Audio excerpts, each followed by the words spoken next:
Raised during the Great Depression, she went to Fort Hamilton High School, one of James Madison High School's rivals. A graduate of Brown and Yale, Miss Yellen has taught economics at some of the world's most prestigious universities. Of course, Janet Yellen is best known for her tenure as chair of the Federal Reserve, overseeing a period of falling unemployment and steady economic recovery from the global financial crisis.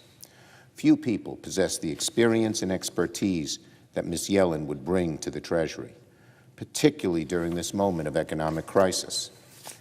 At the Treasury Department, there are long hallways on the third floor where the portraits of all 77 Treasury secretaries hang, all of them men, all the way back to Alexander Hamilton, the first secretary. I am thrilled today to vote to confirm the first woman to ever hold the position of Treasury Secretary, and someday add her portrait to that hallway. On that note, I would add it was a great pleasure to read the Biden administration's announcement today that the Treasury Department intends to speed up the plans to add the portrait of Harriet Tubman to the $20 bill. This is an issue I have long championed, and something that should have been done a long time ago. I feel particularly strong about it since Harriet Tubman was an Auburn, New York resident, and our office worked for years to successfully make her home in upstate New York a national historic monument. And I'm glad the Biden administration is reversing the Trump administration's foot dragging. This is the kind of things they did. No excuse, no reason, just didn't do it. But now the Biden administration is reversing the Trump administration's foot dragging and will press forward with plans to circulate new currency celebrating Harriet Tubman's life and legacy. Now, after Ms. Yellen's confirmation tonight, the Senate will continue to process nominations to President Biden's cabinet, the Secretaries of State, Homeland Security, and Transportation. With cooperation, the Senate could complete both confirmations this week. Again, those are the Secretaries of State, Homeland Security, and Transportation, in addition to Treasury this evening. I'd remind my colleagues that President Trump had his Secretary of Homeland Security installed on Inauguration Day. We cannot allow our national security, our domestic security, to be compromised in any way by the prolonged delay of Mr. Mayorkas's nomination. On impeachment, as I announced on Friday, the Republican leader and I have come to an initial agreement about the timing of the impeachment trial of Donald Trump. This evening, managers appointed by the House of Representatives will deliver to the Senate the article of impeachment, and will read the article here in the well of this chamber. Tomorrow, senators will be sworn in as judges and jurors in the impending trial, and the Senate will issue its summons to former President Trump. After that, both the House managers and the former President's counsel will have a period of time to draft their legal briefs, just as they did in previous trials. Once the briefs are drafted, presentations by the parties will commence the week of February 8th. I want to thank the Republican leader for working with us to reach this agreement, which we believe is fair to both sides and will enable the Senate to conduct a timely and fair trial on the article of impeachment. The schedule will also allow us to continue the important work of the people, including confirming more members of President Biden's cabinet. But I want to be very clear about that last point. The Senate will conduct a timely and fair trial. I want to be very clear about that because some of my Republican colleagues have latched on to a fringe legal theory that the Senate does not have the constitutional power to hold a trial because Donald Trump is no longer in office. This argument has been roundly debunked by constitutional scholars from the left, right, and center. It defies precedent, historic practice, and basic common sense. It makes no sense whatsoever that a president or any official could commit a heinous crime against our country and then defeat Congress's impeachment powers by simply resigning, so as to avoid accountability and a vote to disqualify them from future office. This isn't merely a hypothetical situation, Madam President. In 1876, President Grant's Secretary of War, William Belknap, implicated in a corruption scheme, literally raced through the White House to tender his resignation mere minutes before the House was set to vote on his impeachment. Then, as a matter of historical record, he burst into tears. Not only did the House move forward with 5 impeachment articles against him, but a trial was then convened in the Senate. Of course, the question came up as to whether the Senate could try former officials. And guess what? The Senate voted as a chamber that Mr. Belknap could be tried, quote, for acts done as Secretary of War, notwithstanding his resignation of said office. Those are words the Senate voted in 1876. Now, Mr. Belknap was ultimately acquitted, but the record's clear. The Senate decided it had the power to try former officials, and the reasons are obvious.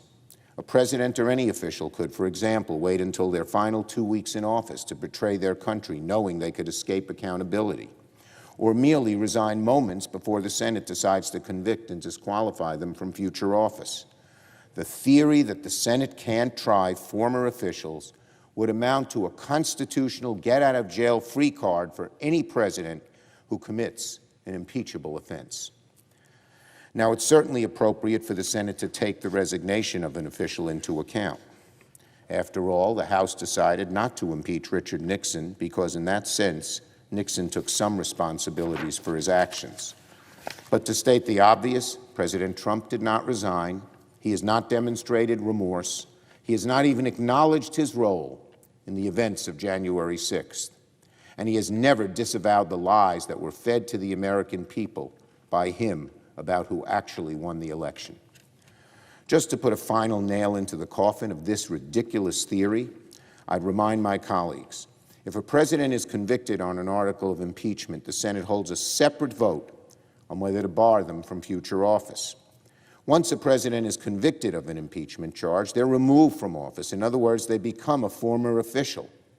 If we are to believe that the Senate can't hold former officials to account, then the Senate could never proceed to that second vote of disqualification, which is provided for in the Constitution, even for a sitting president. In saying this, I'm expressing the view of legal scholars across the political spectrum.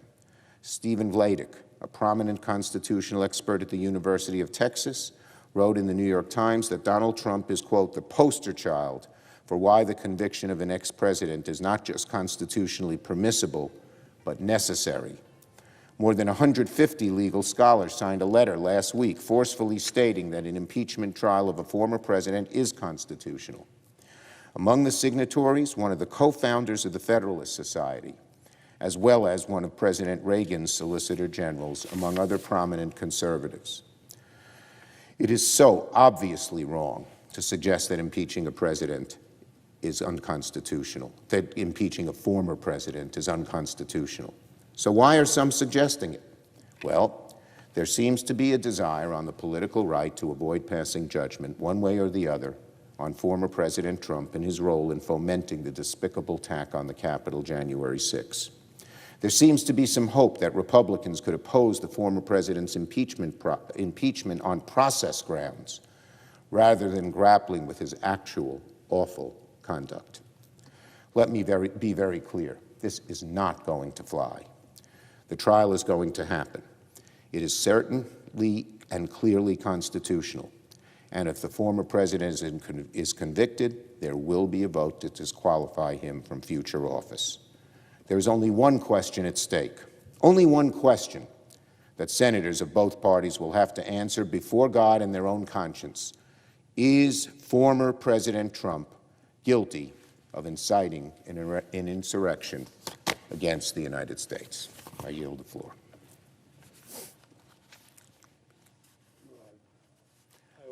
Note the absence of a quorum. The clerk will call the roll. Ms. Baldwin.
Madam President, The Republican leader is recognized.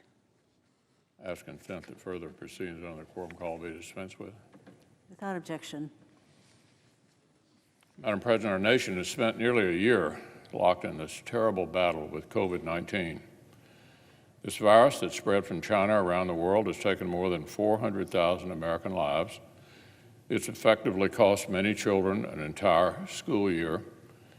It made us slam the brakes on one of the best job markets in modern history and threw millions of families into financial chaos. But thanks to a lot of hard work in 2020, the dawn of 2021 has brought a turning point.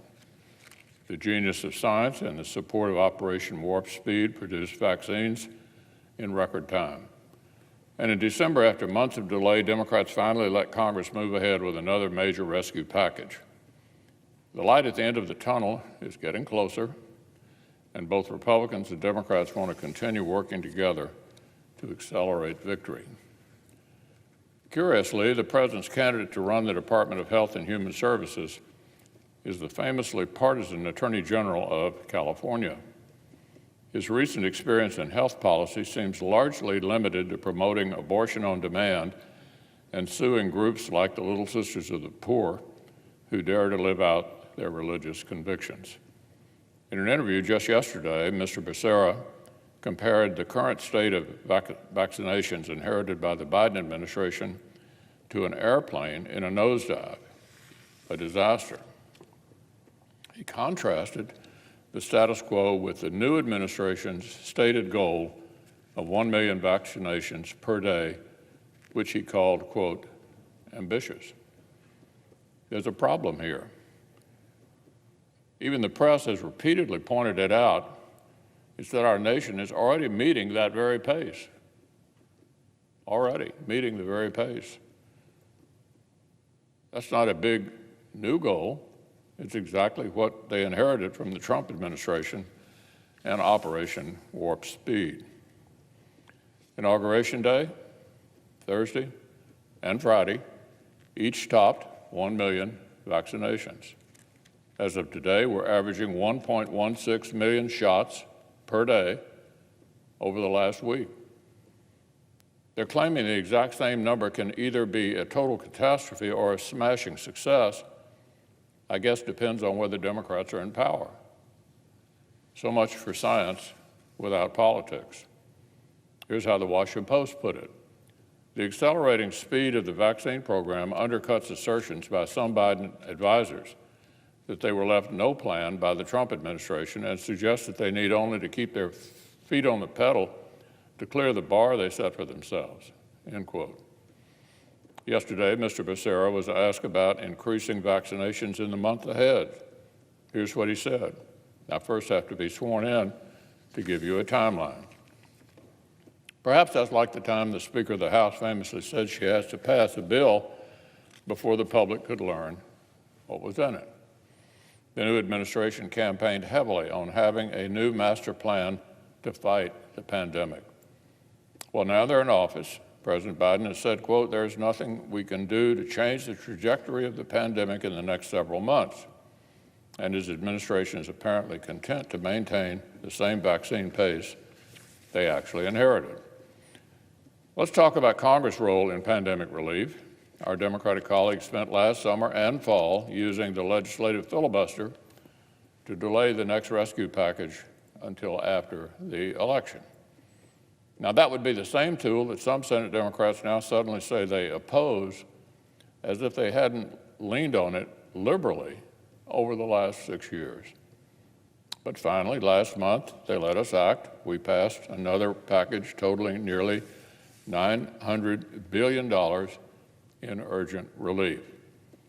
We provided more than $80 billion to help K through 12 schools, $280 billion for the Paycheck Protection Program, billions more for federal unemployment insurance, supplements, nutrition, and rental assistance, and direct cash aid, and massive new investments in purchasing and distributing vaccines.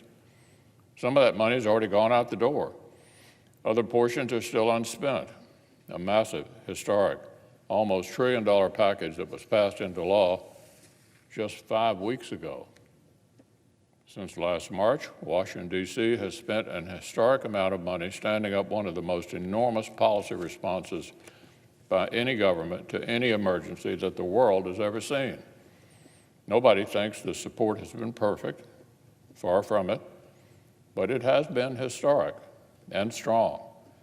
For example, a nonpartisan study in November showed that because of the historic emergency legislation passed through Congress, American personal income was actually, listen to this, higher in September than it had been before the pandemic. Last month, Larry Summers, President Clinton's Treasury Secretary and President Obama's NEC Director, confirmed that relative to our underlying economy, our multiple rescue packages have brought American household income all the way back to a level that equals or even exceeds what he'd expect if we weren't in a crisis. So to be clear, Madam President, nobody thinks our bipartisan work fighting this pandemic is completely finished. Nobody's arguing that.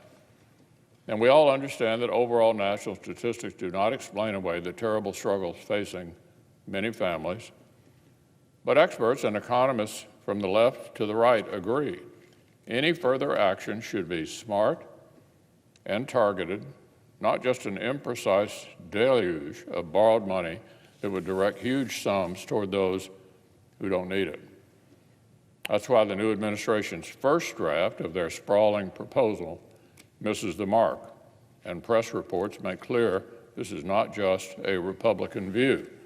Multiple Democratic senators agree that it's not the right path forward.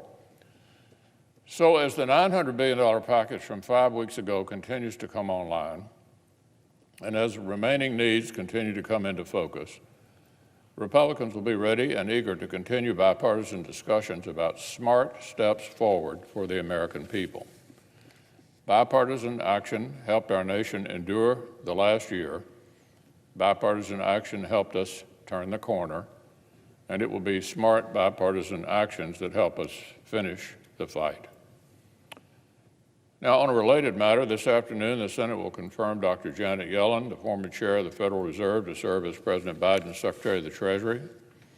Her speedy confirmation will contrast sharply with the way the Senate Democratic minority handled many of the last president's key cabinet nominations 4 years ago. Secretary Mnuchin had to sit through a stunt where Senate Democrats literally boycotted his committee hearing. He was not confirmed until mid-February. Dr. Yellen came out of committee on a unanimous vote and will be getting to work 5 days after the inauguration. That's even faster than Secretary Geithner's nomination in 2009 in the teeth of the financial crisis. This certainly isn't because Dr. Yellen or President Biden's economic policy views have unanimous support here in the Senate. I expect we'll have no shortage of spirited policy discussions with Dr. Yellen in the months ahead, especially if some Democrats keep trying to use this historic emergency as a pretext to push through permanent far-left policy changes. The 50 senators on our side have great confidence in our pro-job, pro-worker vision that helped build the greatest job market in living memory. But the simple fact is that when the American people elect a president, and when the president selects qualified and mainstream people for key posts, the whole nation deserves for them to be able to assemble their team. I'll be voting to confirm Dr. Yellen today. I look forward to working together on pro-growth policies that will help rebuild a thriving economy for American workers that was in place just 1 year ago.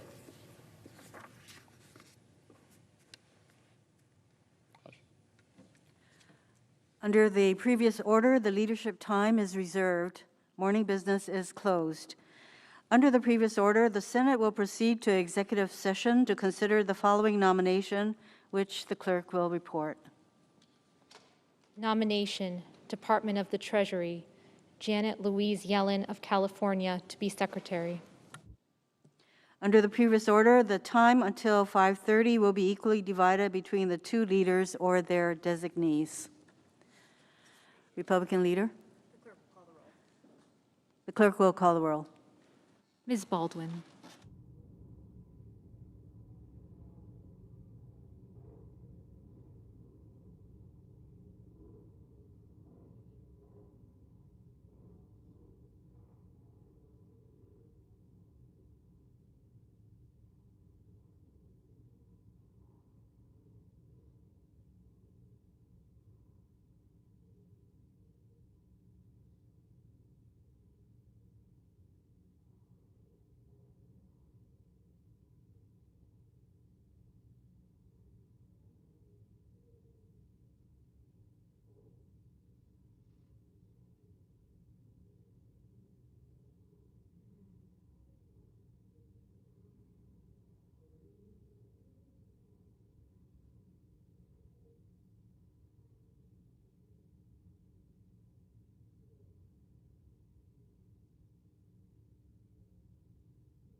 Madam President. Senator from Ohio. Thank you, Madam President. I ask unanimous consent to dispense with quorum. Without objection. Thank you, Madam President.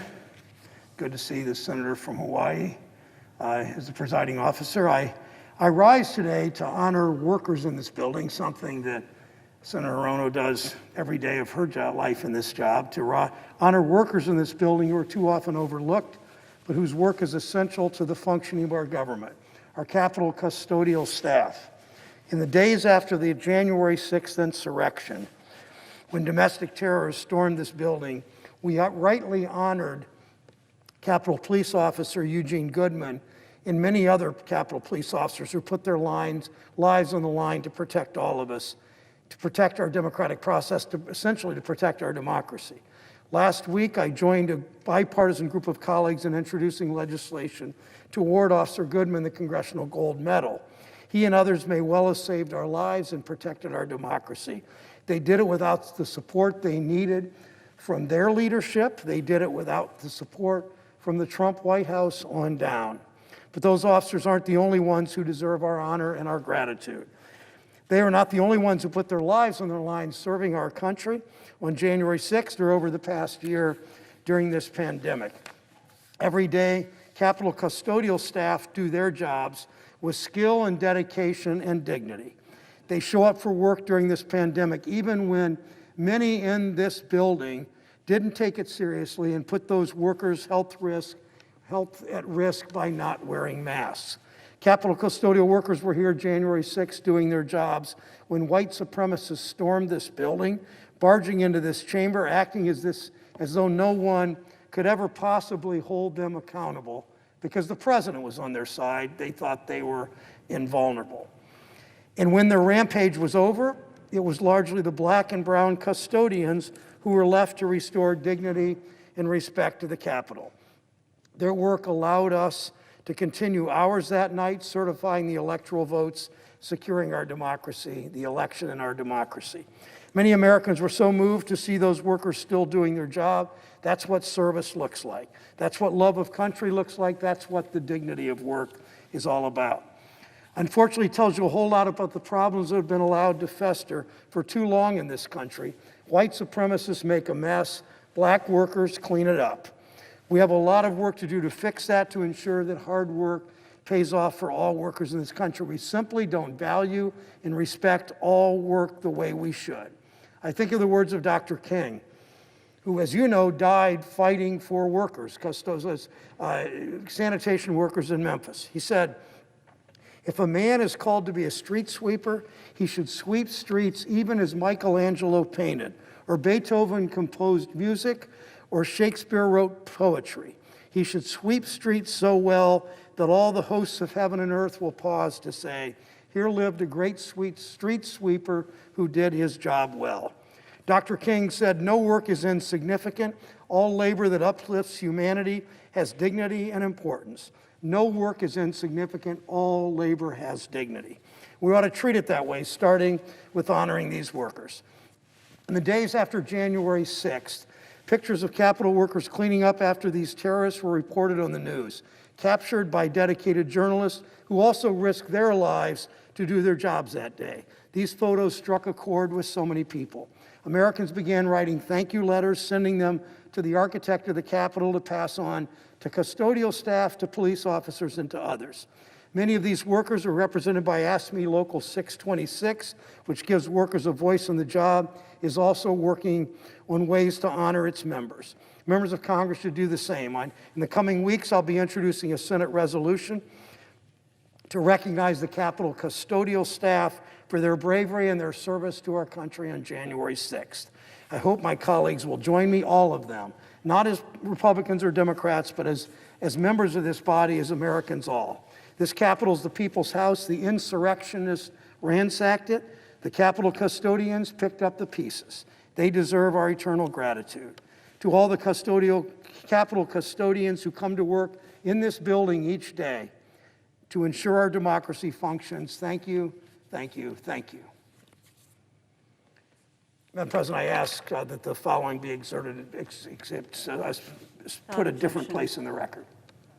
Without objection. Thank you, Madam President. A few days After our first woman vice president was sworn in, we're about to confirm the first woman to step into one of the leading roles in our economy.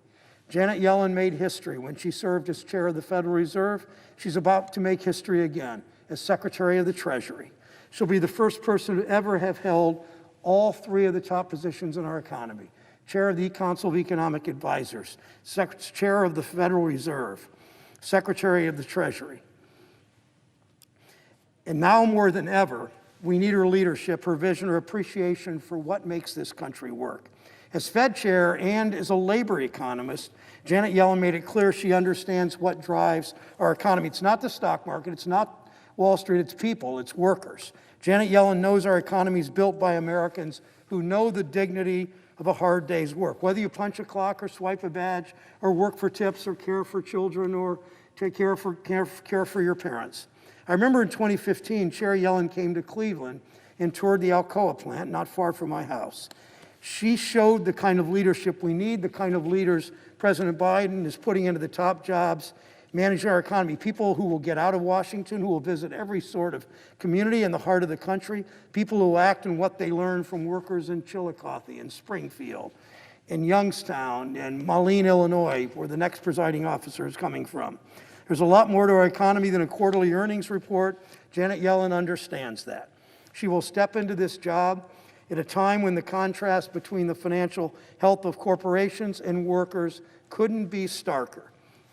We're in the midst of a public health crisis and an economic crisis. You wouldn't know it if you only looked at the stock market or corporate profits. But under President Biden, under Janet Yellen, and under new leadership in the Senate, we're just done measuring the economy that way. We're going to think about the economy the way workers and their families do, in terms of paychecks, whether they can make rent or pay the mortgage this month, or afford child care or pay for their prescription drugs. By those measures, Madam President, people are hurting. We hear a lot about what some people called the K-shaped recovery. That's one way of saying that the rich are getting richer while the middle class and low-income families continue to struggle.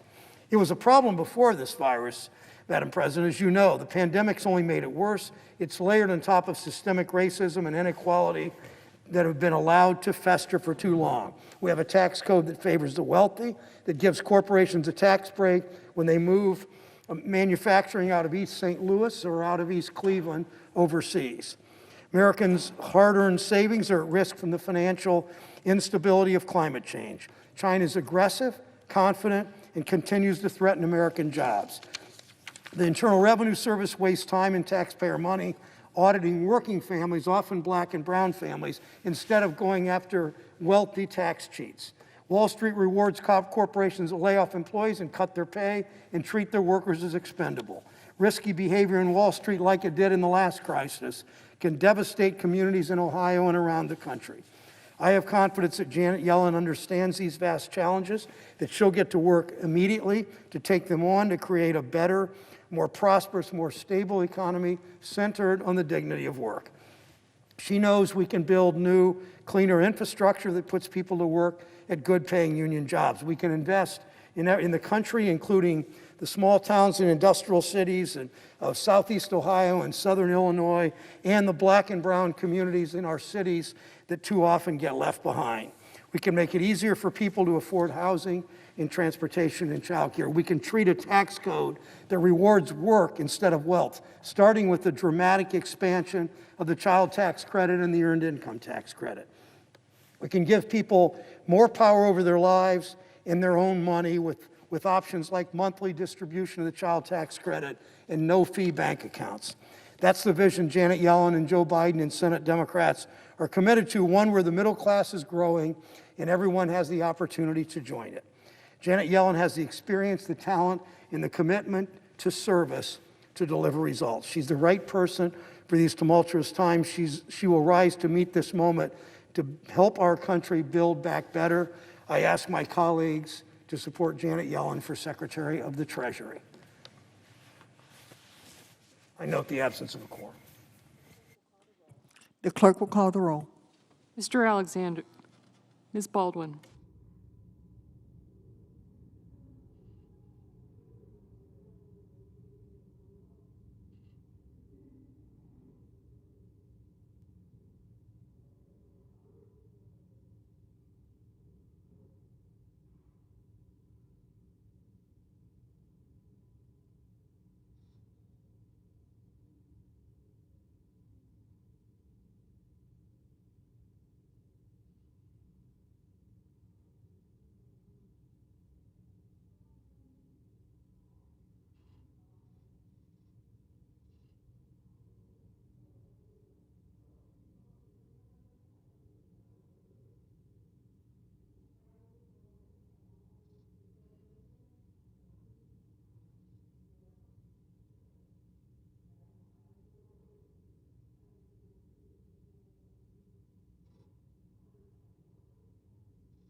The senator from Texas.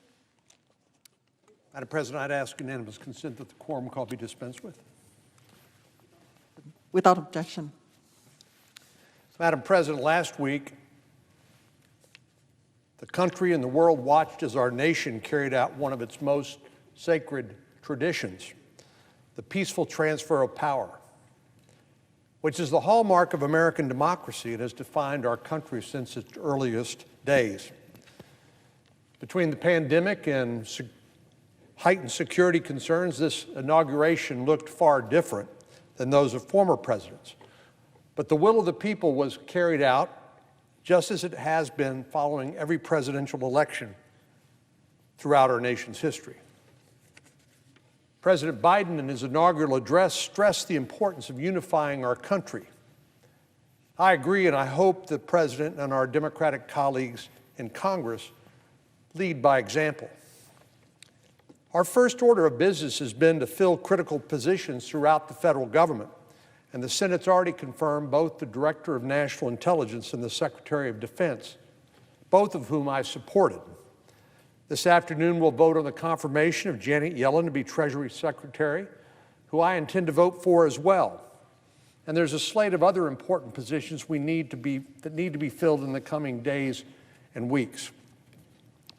I should note that voting to confirm a nominee under the words of the Constitution, providing advice and consent, is not a rubber stamp of the administration's policies. I know there'll be important issues that we will disagree on. But if elections mean anything, they mean that the prevailing party should not be kneecapped, as unfortunately our Democratic colleagues did in the previous administration when they tried to install a new cabinet and agency heads. But rather, I believe the tradition has been to accommodate one another when we can, so the administration can carry on and carry out their duties. This morning, I had a very good conversation with Judge Merrick Garland, who President Biden has nominated for Attorney General. Judge Garland's extensive legal experience makes him well-suited to lead the Department of Justice, and I appreciated his commitment to keep politics out of the Justice Department. That is my number one criterion for who should be the next head of the Department of Justice as Attorney General. And I think both sides should support a depoliticized Justice Department, and that's what I hope Judge Garland, once confirmed, will deliver. I look forward to talking to him more during the confirmation process, but unless I hear something new, I expect to support his nomination before the full Senate. It's in the best interest of the country to have qualified, Senate-confirmed individuals leading our federal departments and agencies. As we look beyond the confirmation process, there are many opportunities for Republicans and Democrats to work together in those places where we agree. And I know additional coronavirus relief, as it's needed, is high on President Biden's list. Approximately 1 million Americans are being vaccinated every day, and while the light at the end of the tunnel is getting bigger and brighter, we're still not in the clear. Congress has provided trillions of dollars in relief to strengthen our fight on both the health care and economic fronts, but we need to remain vigilant in the final critical phase of this battle. I don't support President Biden's pandemic relief proposal in its current form, but I do believe it's a starting point for bipartisan negotiations. I'll gladly support a reasonable, targeted bill as we determine precisely as we can where the needs truly are. We all agree we need to bolster vaccine manufacturing and distribution, that some Americans need additional financial support, and that Main Street businesses and their workforce are still struggling to survive this economic recession. I hope the administration will be willing to work with Congress to reach an agreement that receives broad bipartisan support, as each of the previous bills that we have passed has. During my time in the Senate, I've worked with folks across the aisle on our shared priorities, and I have no plans of changing that practice now. But make no mistake, I'll push back forcefully, respectfully, when the President and I disagree. One of the things I have learned, though, is that there is a difference between what some elected officials say and what they actually do. And rather than listen to what they say, I really prefer to watch what they do and see if those are consistent. Only hours after being sworn in and speaking of unifying the country, President Biden unilaterally canceled the permit for the Keystone XL Pipeline. And that same day, the administration halted all new energy leasing and permitting on public lands and waters. Well, with these unfortunate actions, President Biden is killing thousands of well-paying U.S. jobs and kicking the U.S. energy industry while it's still struggling with the pandemic. I had hoped, I still hope, to work with President Biden on an all-of-the-above energy strategy that prioritizes our fossil fuels. We have 280 million cars on the road. People are going to still need gasoline for the foreseeable future, but also renewables and innovative technologies that help us harness our most prevalent and reliable energy sources. And one of the things that I think is exciting about some of the research that's being done is on carbon capture technology, which ought to be, again, something that we can all agree on as we transition to the next forms of energy. As we begin a new Congress and welcome a new president, I'm once again reminded of the words that were quoted from Ruth Bader Ginsburg, recently deceased, Justice of the United States Supreme Court. She didn't originate it, but she did make it popular when she said, "You can disagree without being disagreeable." Of course, democracy itself expects a competition of ideas, but not necessarily the mudslinging and name-calling that have become all too common. I hope we can return to the respectful battles in the days and months ahead and know that there's no better battleground for that to happen in than the Senate, where sometimes we live up to the billing as the world's greatest deliberative body. Madam President, the primary feature that separates the Senate from the House or any other legislative body is free and full debate. That's why it takes 60 votes to cut off debate, so you can then have a vote and pass a piece of legislation with 51 votes. It forces us to do what we ought to do anyway, which is to have fulsome debate, allow minority views to be presented, and then, once the debate is concluded, then to have a vote on the underlying bill. But fundamentally, the founders saw the Senate as a place that protected minority rights. And I've been here long enough to be in the majority and in the minority, and we know what goes around comes around in the United States Senate. It's as sure as day follows night. And that's why we're called a deliberative body. In the House, you have 435 members, and in order to pass a bill, all you need is a majority. Got the votes? Jam it through.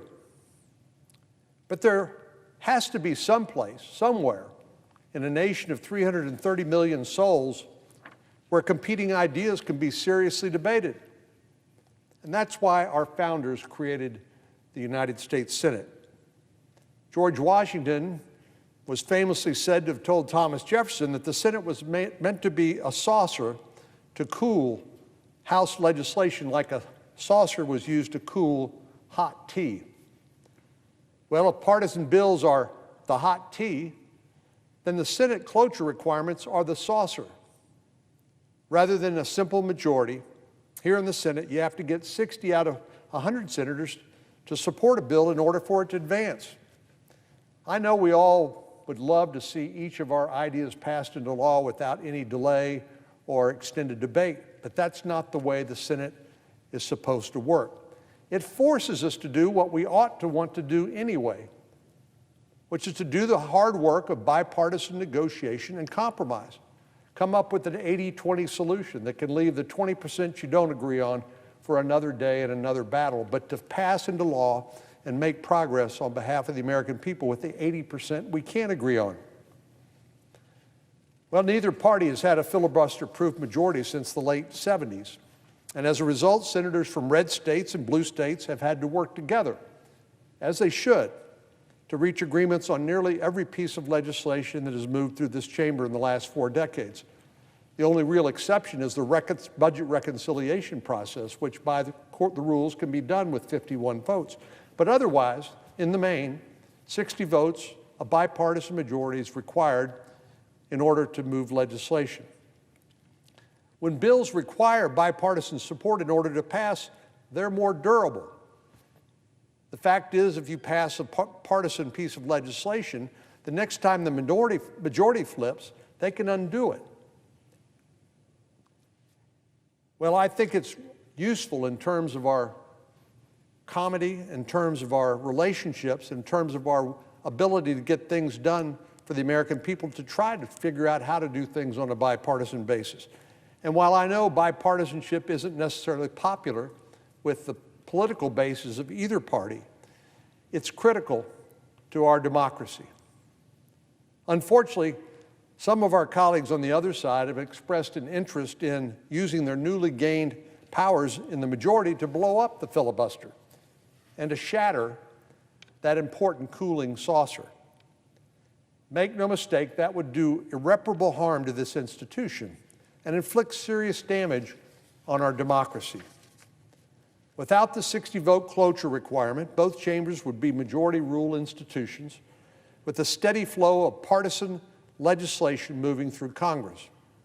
If the same party controls both chambers and the White House, that party could pass strictly partisan legislation that would quickly be signed into law without a single vote from the opposing party. Does that feel good? Well, if you're on the winning side, yeah. Is it good for the country? No, it is not. It's efficient, but it's not effective. It's not lasting. It's not durable. It doesn't provide the sort of stability and ability to plan that the current structure provides.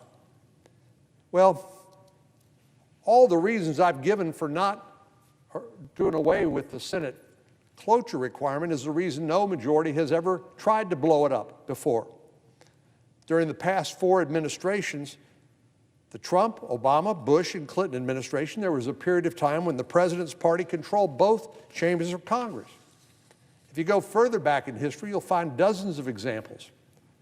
But no Senate, until now, has ever been so short-sighted to get rid of the cloture requirement in the filibuster when it comes to legislation.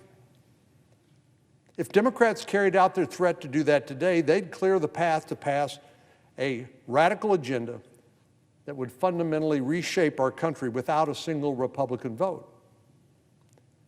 As a reminder, we have a 50-50 Senate, and in the House there are 221 Democrats and 211 Republicans.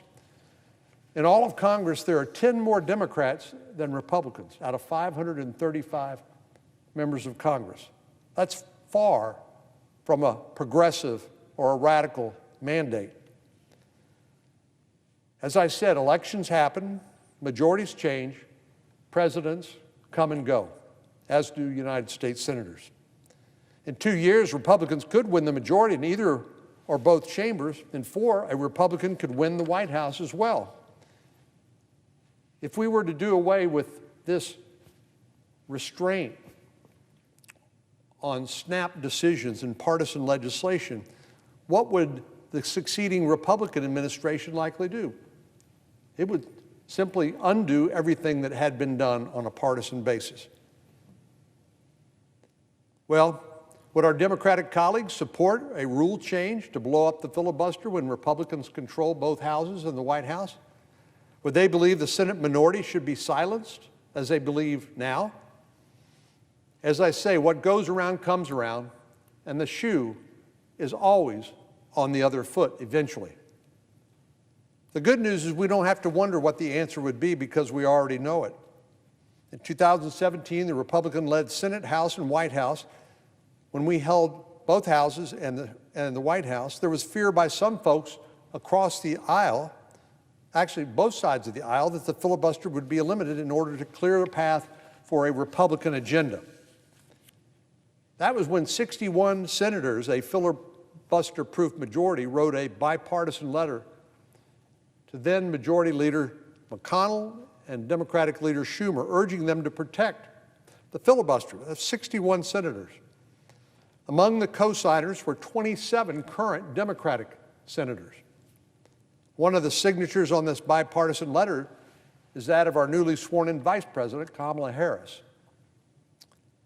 I can promise you that Leader McConnell has no interest in eliminating the filibuster when he was majority leader or now as minority leader, because he knew the institutional damage that this would cause and the damage to our democracy.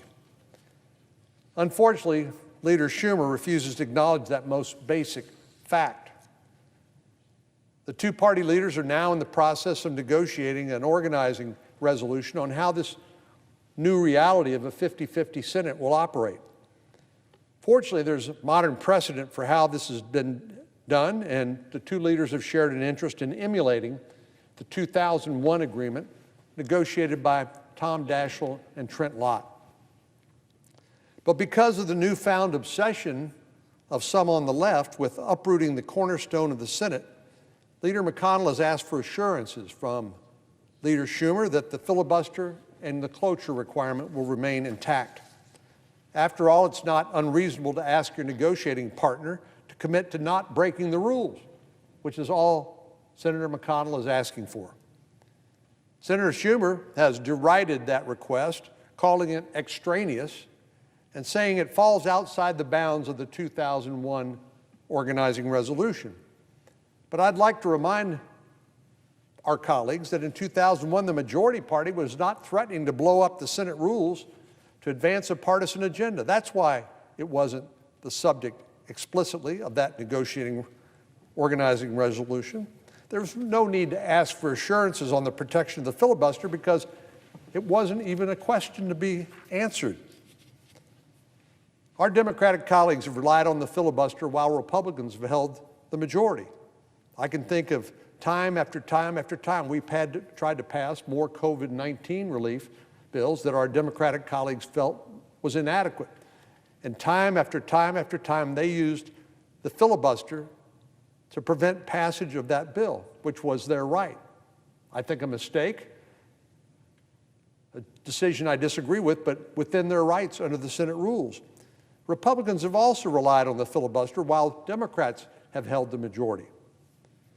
We all recognize that at some point the shoe is always on the other foot, which is why no one has been so foolish as to eliminate the legislative filibuster or even seriously to consider it before. I hope our colleagues on the other side will avoid making this tragic mistake in order to pursue short-sighted political goals. And in an encouraging sign on Friday, the White House indicated that President Biden does not support getting rid of the legislative filibuster either. President Biden has served in the Senate for, I believe, 36 years. He understands how this institution works, how it's supposed to work. And his advice, and it's only advice since he's the president and not a member of the Senate anymore, is don't go there. I encourage our more than 24 Democratic colleagues who've repeatedly voiced their support for maintaining the legislative filibuster to insist that this critical stabilizing force in our democracy be preserved in the organizing resolution currently being discussed by Senator Schumer and Senator McConnell. I truly believe that if we don't do that, if the legislative filibuster is eliminated, that we will all rue the day. Madam President, I yield the floor, and I yield to my colleague.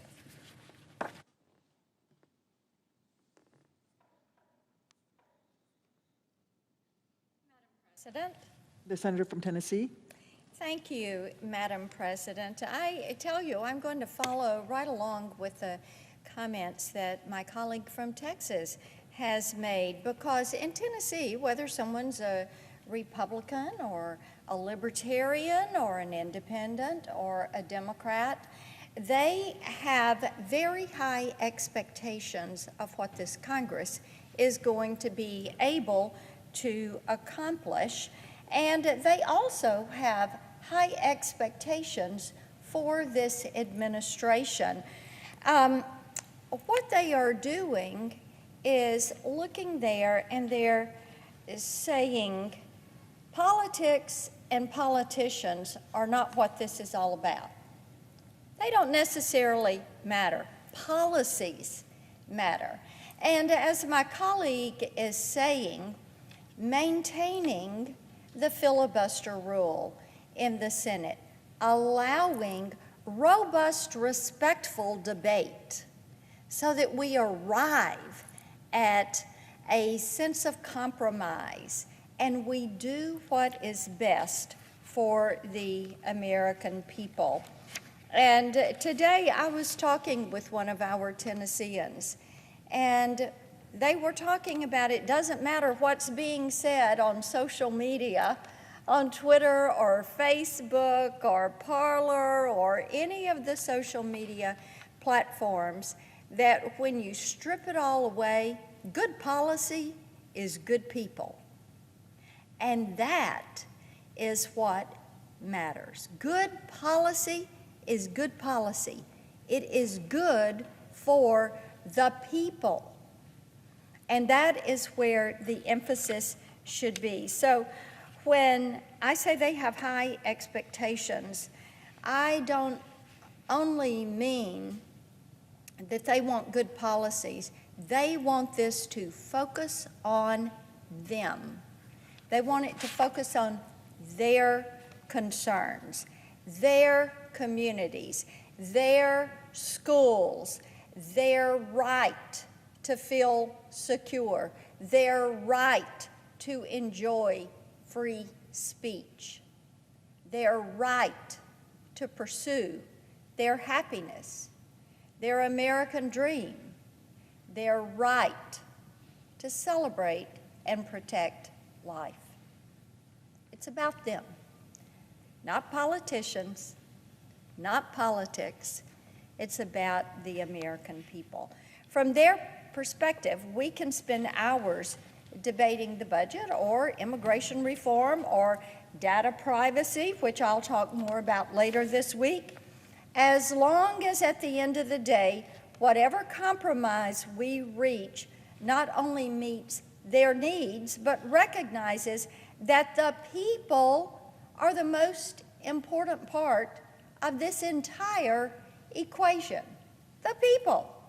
Every member of this body understands that when the balance of power shifts, sometimes that means that the guy across the aisle is going to get the upper hand. Things change. But it would be a mistake for my colleagues on the other side of the aisle to assume that that means we're willing to set our priorities and our principles aside. It doesn't mean that we're going to submit to their agenda. It doesn't mean we are going to conform to their agenda.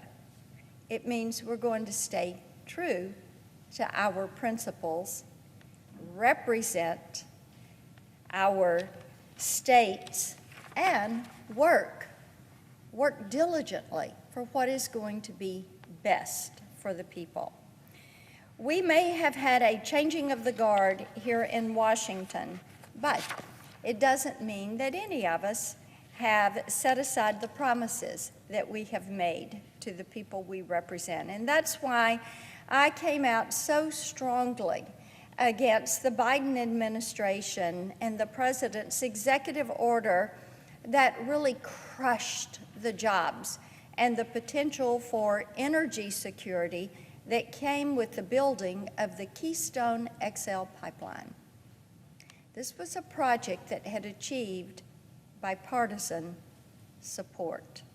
And what are we seeing now? Lost jobs, lost livelihoods, more money being taken out of the taxpayer's pocket.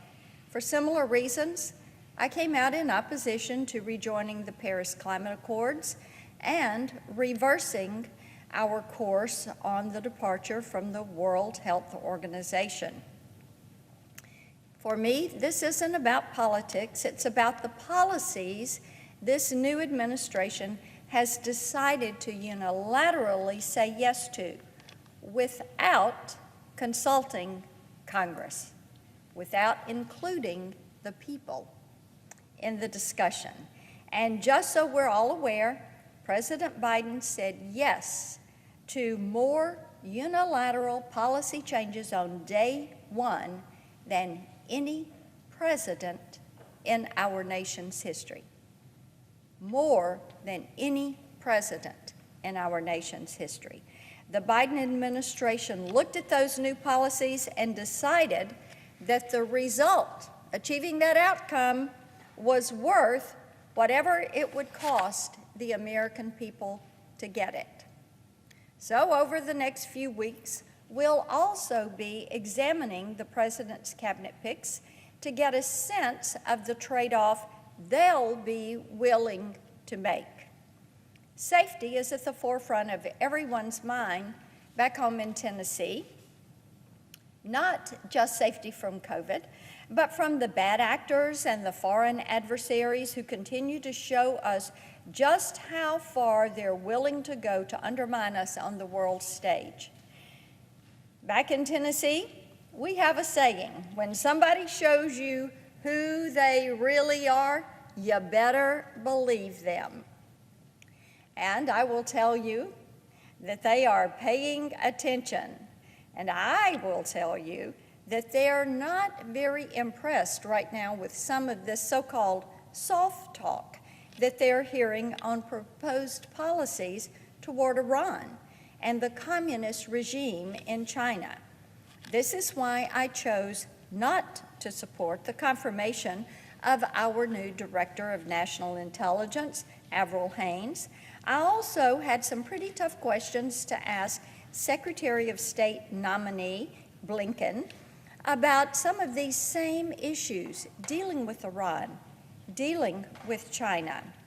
And many of the proposals that I'm hearing from them have sounded strangely familiar from years gone by. We don't have to look overseas to find some very real policy differences between what Tennesseans have said they expect and what the Biden administration is signaling that they want to deliver. In his hearing before the Commerce Committee, Transportation Secretary nominee Pete Buttigieg signaled to the panel that he would put the administration's environmental goals ahead of some very basic changes to federal policy that would lighten the regulatory load on county and city mayors trying to get their transportation projects off the ground. As I told him, many times the regulations at issue don't just slow the projects down, they kill the project and that town's prospects for growth, for a better life, for people in the community. Hopefully, he's going to keep in mind what it means to these mayors the next time he's asked to consider the benefits of removing unnecessary red tape. These trade-offs many times are just too destructive to say yes to. And I would encourage all of my colleagues to look at the compromises the president is asking each and every one to make, not just in terms of what we stand to gain, but what is going to be the cost? What is the monetary cost? What is the cost of freedom? What is the opportunity cost that will be delivered to the American people in order for the administration to have their way, to get their income? That is the question we should each ask. What is the cost to the American people in order to protect them, in order to meet the expectations that they have? And we should be listening to the people. Policies are about them. I yield the floor.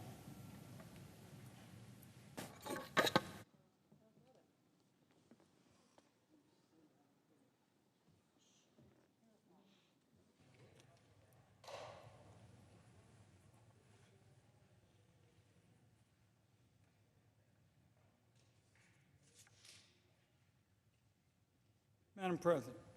Senator from Oregon. Madam President, I have one request for committees to meet during today's session of the Senate. They have the approval of the majority and minority leaders. Duly noted.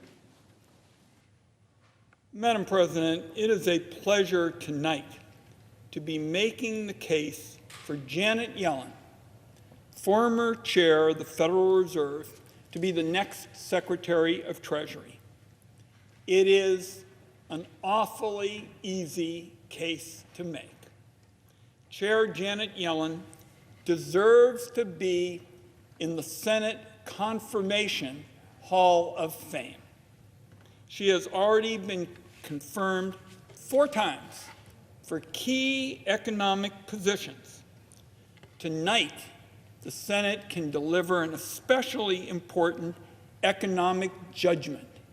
Confirm Janet Yellen a 5th time and know that she will work with every single one of us to get our workers, our small businesses, and all Americans from sea to shining sea back on solid economic footing.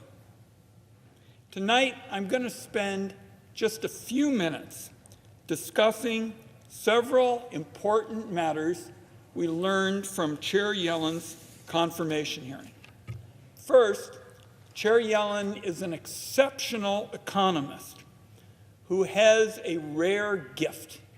She can take complicated economic theories and put them into understandable language, all while showing a real heart for the millions of Americans who are hurting through no fault of their own. I asked Chair Yellen at her confirmation hearing, what will give Americans the most bang for the economic recovery buck? And Chair Yellen simply walked through the priorities, particularly going to bat for our small businesses. I come from a state where we have only a handful of big businesses. We're overwhelmingly a small business state. And in her confirmation hearing, she spoke clearly about those small business needs. And she talked about the concern she has for innovative and important approaches to expanding unemployment benefits, to make sure that we're meeting the needs of our people. And she also focused on reducing hunger and approaches that will help stretch anti-hunger dollars. Second, Chair Yellen knows that it would be a big mistake for the Congress to go small on economic relief. She's acutely aware of what happened in 2009 when the government took its foot off the economic gas pedal too soon, and recovery was compromised as a result. And she also understands that emergency economic relief, like unemployment compensation, needs to last as long as the emergency.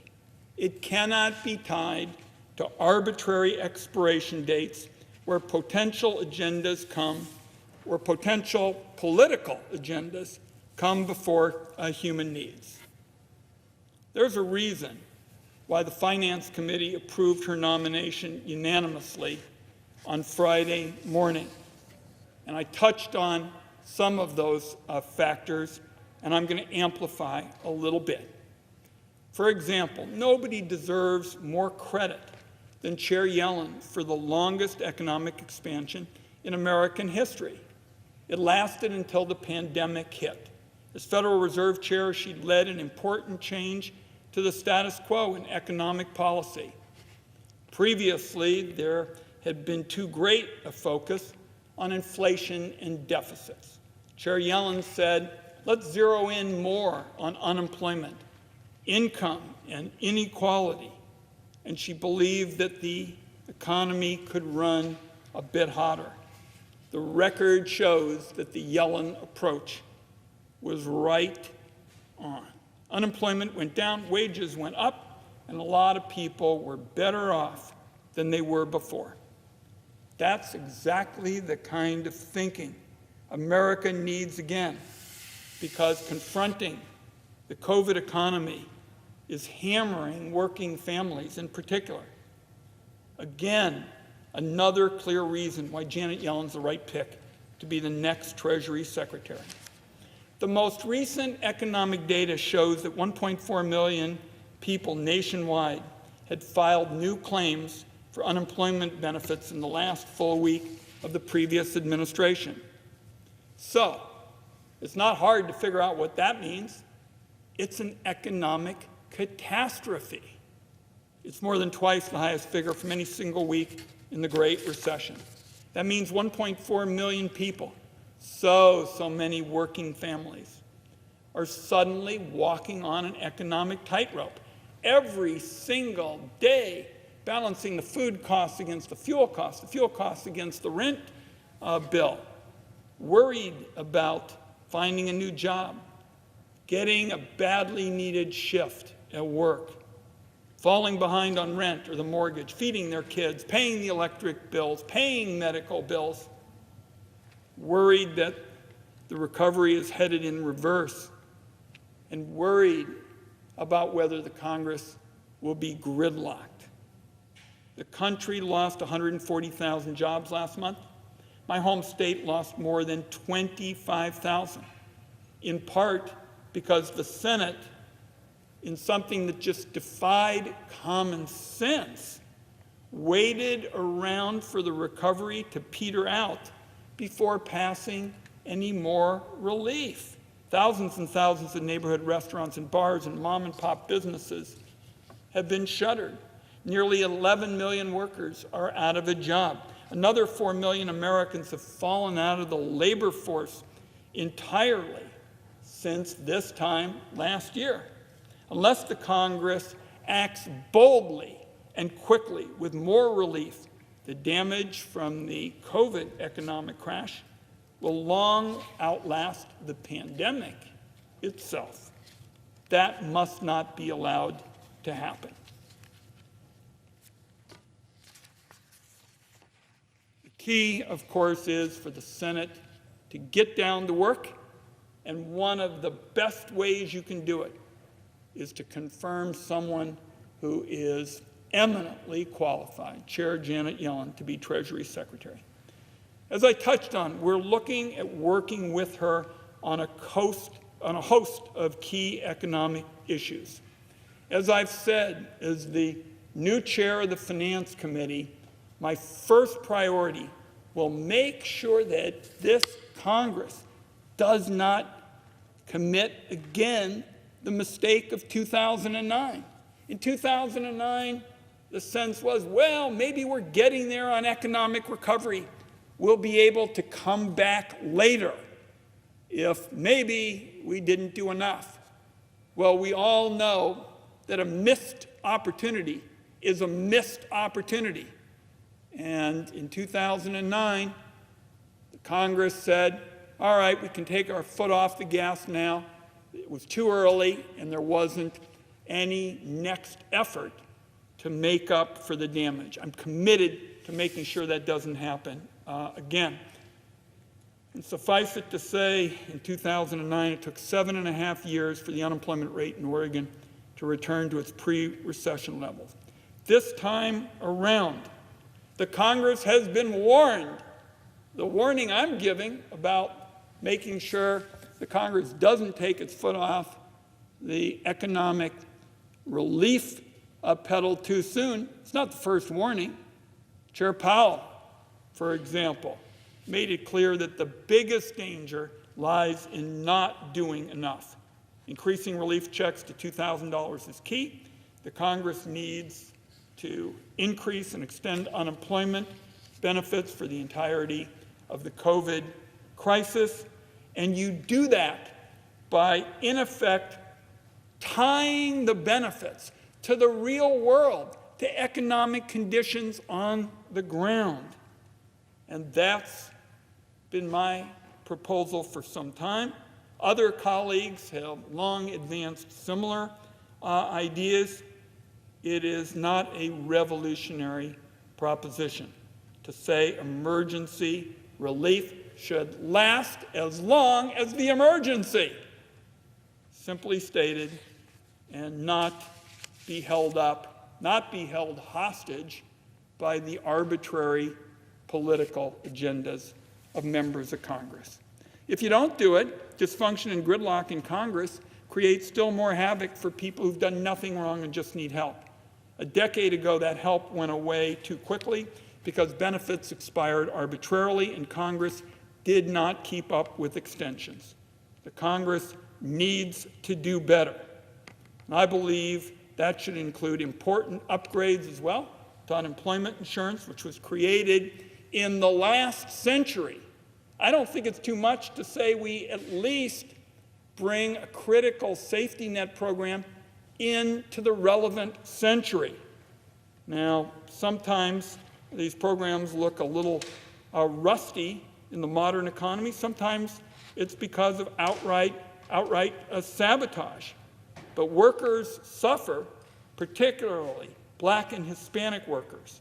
And so there are steps that need to be taken in addition to modernizing the benefits, increasing base benefits, bringing all workers into the system, and ensuring it can hold up in a crisis.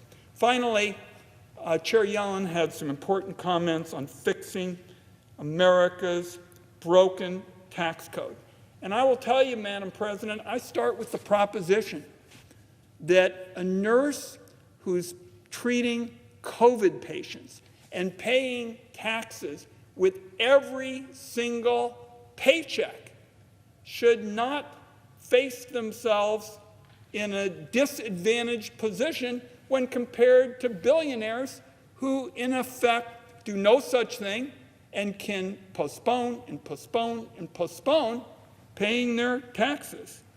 Now, there's a lot of work we need to do to repair the 2017 bill. The previous administration actually increased the incentives for corporations to ship jobs overseas.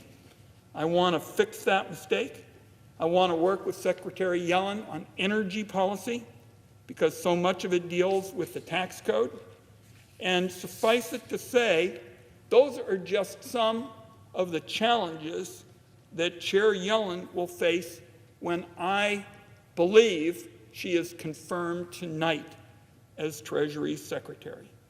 Supremely qualified, a member, in my view, of the Senate Confirmation Hall of Fame, a proven economic policymaker, and finally, I say to my colleagues on both sides of the aisle, it is long past time to have a woman lead the U.S. Treasury Department.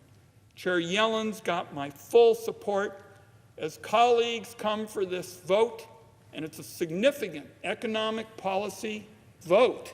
Make no mistake about that. I just ask colleagues to reflect on the fact that Chair Yellen was approved by the Finance Committee 26-0. Sometimes I say about this place, I have questions whether you can get a simple decision like ordering a sandwich decided on a 26-0. She was approved unanimously because she gives public service a good name. I urge my colleagues to support Janet Yellen for Secretary of Treasury when we vote in just a few minutes. Madam Chair, I yield the floor.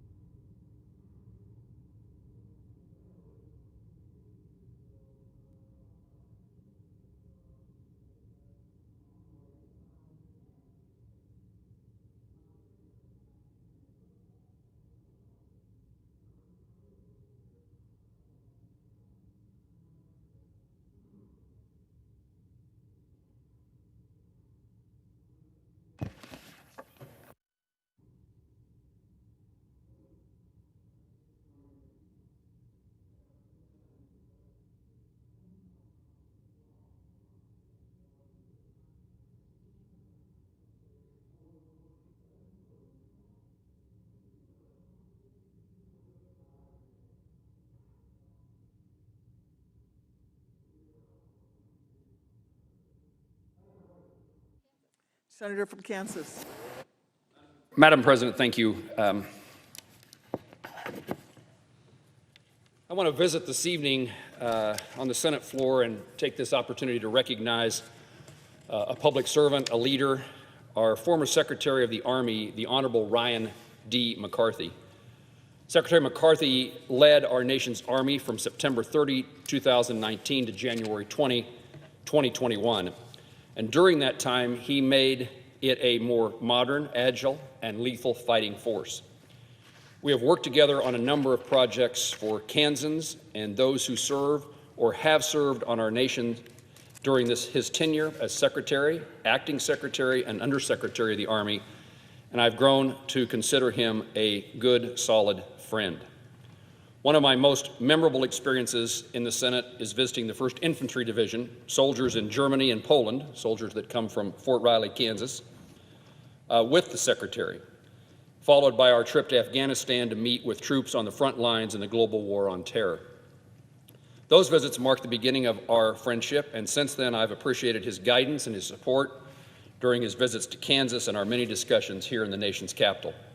In 2019, Secretary McCarthy joined me in Kansas to visit Sites Elementary School, which serves families of the Big Red 1 soldiers and on Fort Riley. Secretary McCarthy was instrumental in helping to find funding for this school in 2011 when he was the Special Assistant to Defense Secretary Robert Gates, a Kansan. I was pleased he joined me in Kansas to visit the school and its students that he helped create in 2019. We also met with Fort Riley leadership and then traveled to Wichita to visit defense manufacturing and academic leaders to discuss the future of Army procurement. These personal touch points with soldiers and with the Army community were some of the reasons why Secretary McCarthy was universally respected within the Army family. While I will always appreciate our personal engagements with soldiers, I will also remember our efforts to support soldiers and veterans when they step off the battlefield or separate from military service. This past Veterans Day, we co-authored an editorial that discussed our parallel efforts to support the mental health and well-being of soldiers and veterans. Reports show Americans across the country are feeling isolated and alone in today's socially distanced environment, including our nation's servicemen and women and veteran populations. Between my efforts as chairman of the Senate Veterans Affairs Committee to implement the Commander John Scott Hannon Veterans Mental Health Improvement Act and Secretary McCarthy's effort to build interpersonal connections between soldiers, we are working to give soldiers and veterans the tools they need to overcome mental health challenges they face.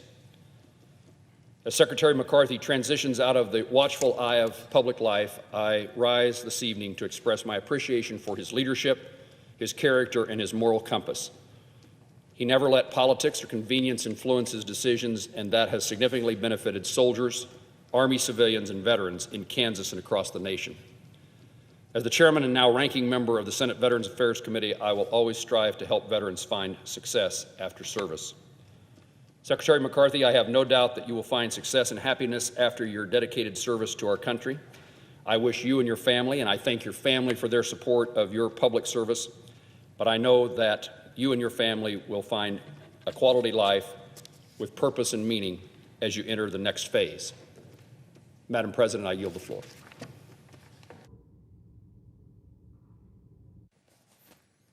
Madam President, Senator from Louisiana.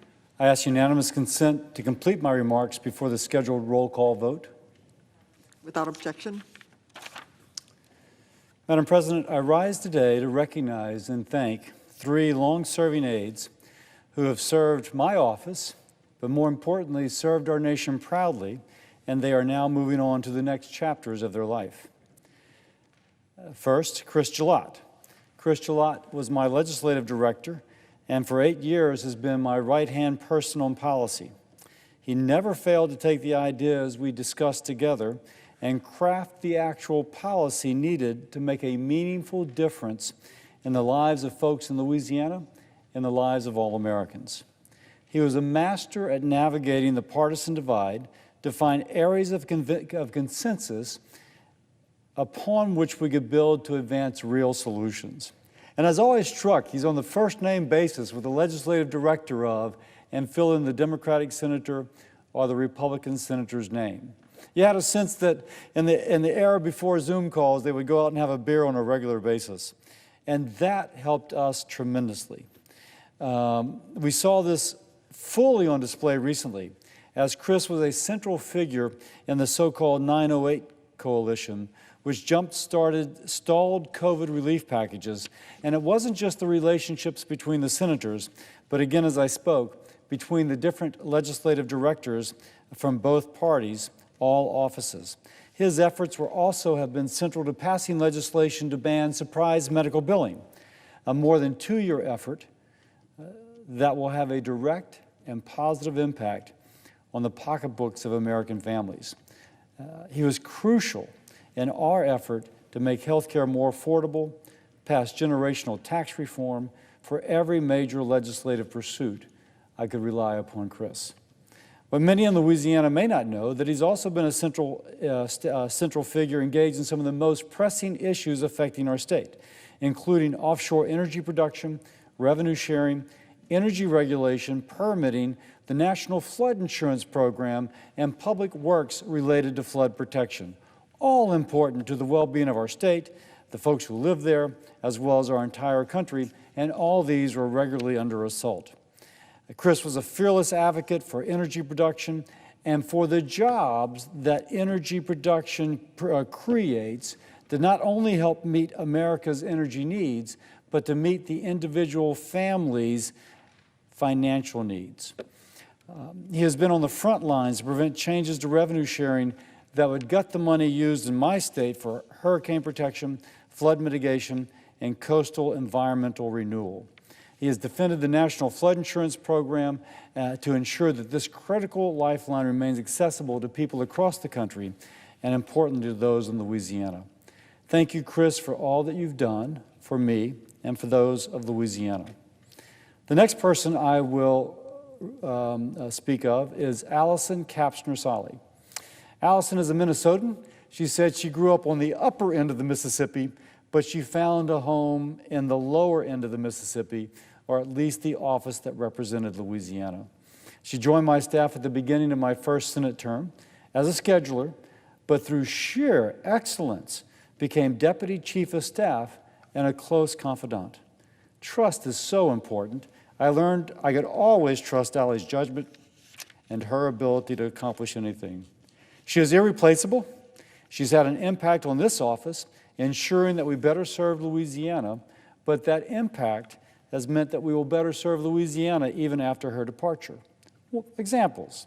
For any office to succeed, it needs to run efficiently and effectively. I knew this, that we had to have systems. Allie figured out the systems. She implemented them across all the offices here in D.C. and Louisiana. She kept things running smoothly. And she has a skill of identifying an individual's strength and helping that individual leverage those strengths into results that contributed to the whole, but also to the future of the individual. I'm about to say this about Allie, but I could say it of Chris and also of David, whom I'm about to speak of. Mark chapter 10, verses 42 through 45, Jesus speaks about servant leadership. In there is the quote, "The greatest among you shall be your servants." Allie is someone who served others and helped others serve as well. Whether it be our staff, our mission, our constituents, the state of Louisiana, or the United States of America, she served creatively and tirelessly. She will be greatly missed, but I am looking forward to all that she achieves as she enters the next phase of her career. Now let me speak of David Mills, a Louisiana native, a man of tremendous character and deep faith who served for 5 years on my staff. He came to Washington because he felt called to give back to his state and nation through public office, through public service. He was working in Congress for the right reasons, and his work reflected that. David handled pro-life issues and other legal issues for my office. He was key in last year's impeachment trial as an attorney, providing quick, reliable research to supplement my understanding of the testimony that we heard. David also has the ability just to note something others don't notice, and then very gently suggest some modification of how I would handle a situation, And that modification, although nuanced, could be so important. And I really learned to trust those insights. David also handled privacy issues, and he's laid the foundation for work that will continue after he has left us. As society becomes more technologically centered, we must ensure that data privacy laws keep up. David was on the forefront of that, thinking, how do we protect the privacy of consumers? As I mentioned, this will be an important issue in this upcoming Congress. And just let me be specific. David developed legislation on questions regarding the data that is collected from a wearable, a smartwatch, a contact tracing app, and other information that provides personal health information, but which is not covered by current personal health information laws. Our office will continue to build on David's work in those areas, and I thank David for all that he has done. Sometimes, Madam President, people say, oh my gosh, those folks who are younger than those of us in the Senate, is there something lacking? I can promise you among these, there is nothing lacking. They are the leaders that will take your place and my place as we pass the baton to the next generation. In turn, they shall pass to another to leave our future brighter than it has been in the past. And with that, Madam President, I yield.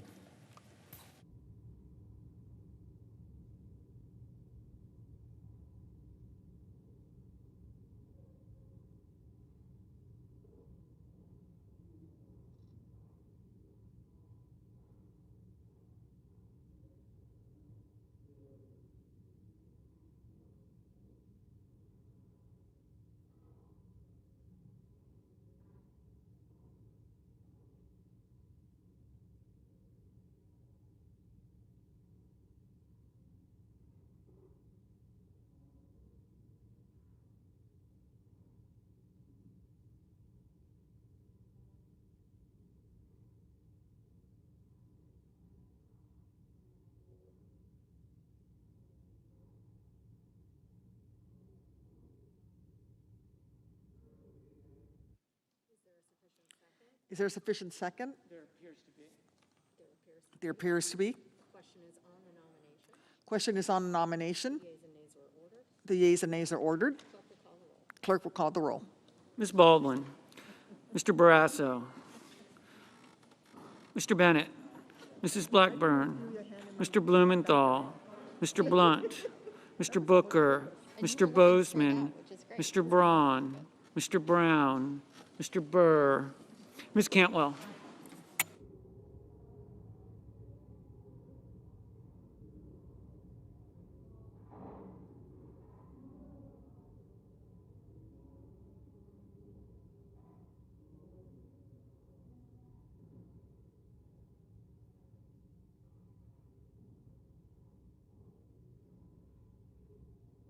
Mrs. Capito.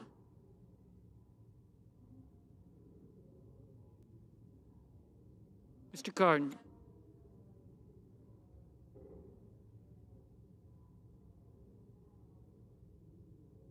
Mr. Carper.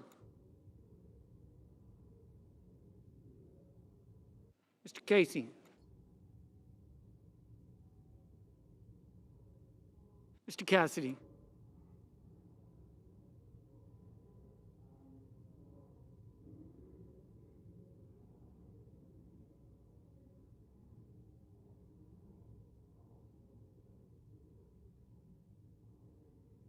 Mr. Cassidy. Ms. Collins. Mr. Coons. Mr. Cornyn. Ms. Cortez Masto.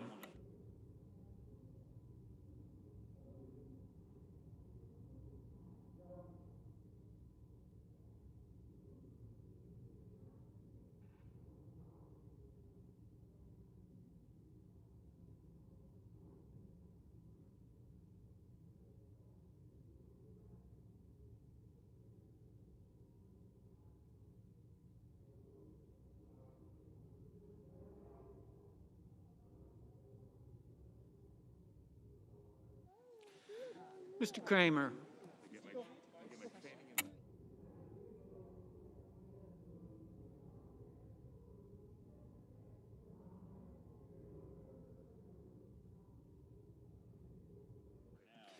Mr. Crapo, Mr. Cruz,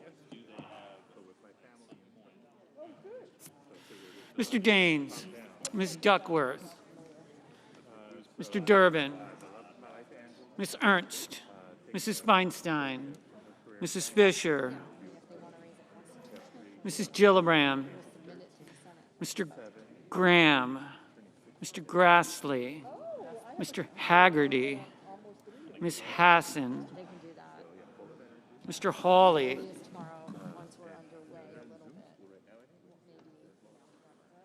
Mr. Heinrich, Mr. Hickenlooper, Ms. Arono, Mr. Hoven,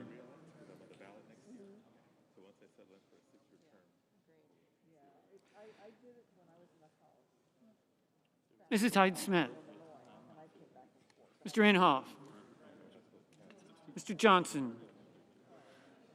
Mr. Kane, Mr. Kelly, Mr. Kennedy, Mr. King, Ms. Klobuchar, Mr. Langford, Mr. Leahy, Mr. Lee, Mr. Lujan, Ms. Lummis, Mr. Manchin,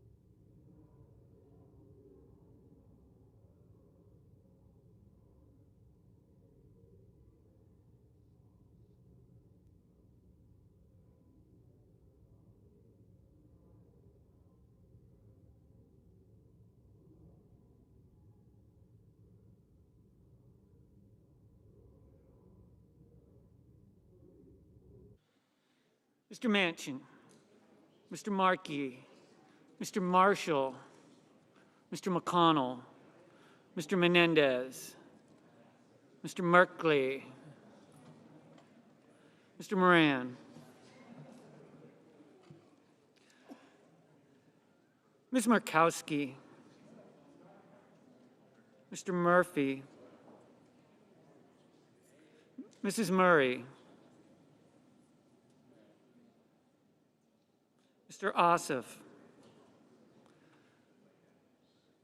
Mr. Padilla, Mr. Paul, Mr. Peters, Mr. Portman, Mr. Reed, Mr. Risch, Mr. Romney,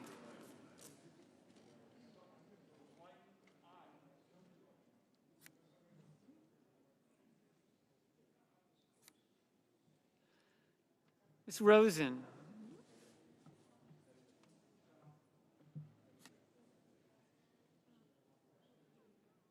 Mr. Rounds, Mr. Rubio, Mr. Sanders,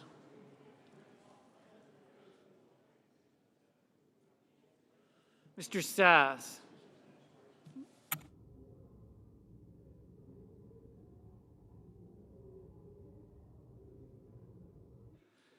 Mr. Schatz,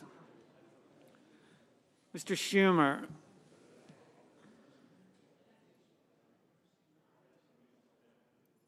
Mr. Scott of Florida, Mr. Scott of South Carolina, Mrs. Shaheen,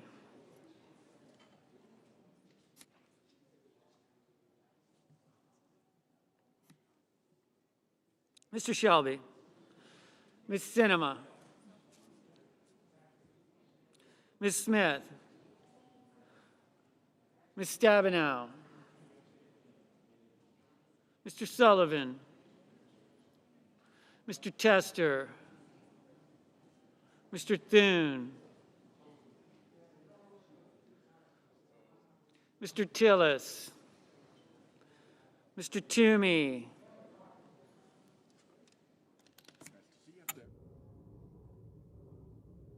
Mr. Tuberville,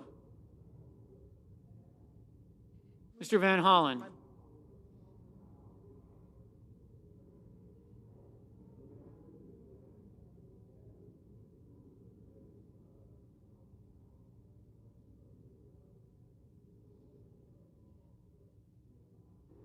Mr. Warner,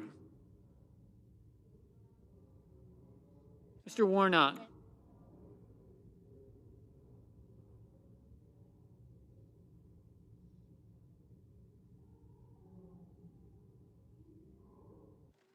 Ms. Warren,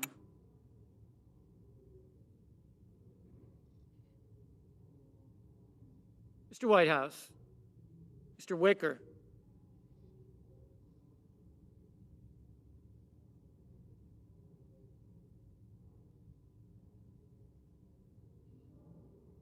Mr. Wyden, Mr. Young,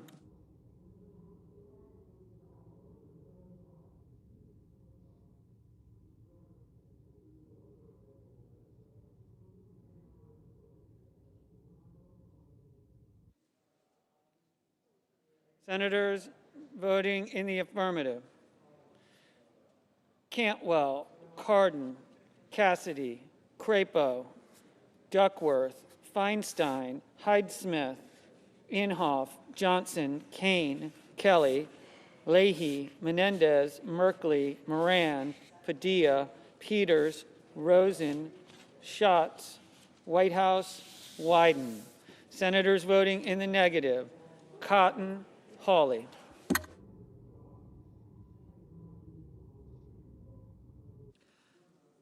Mr. Manchin, aye. Mr. Marshall, aye.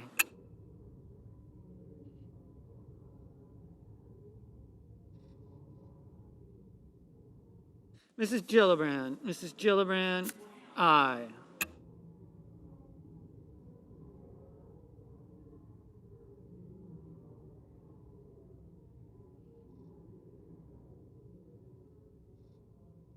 Mrs. Shaheen, aye.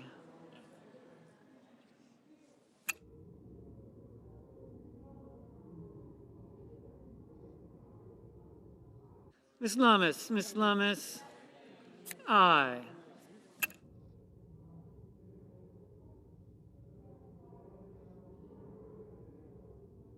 Mr. Kennedy, aye.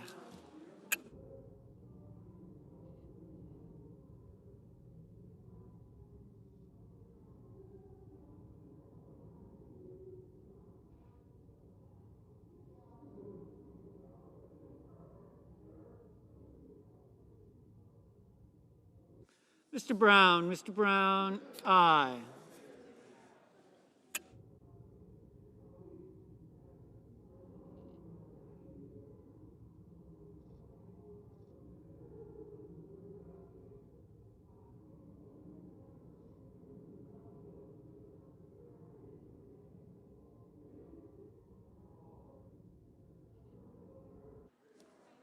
Ms. Sinema, aye.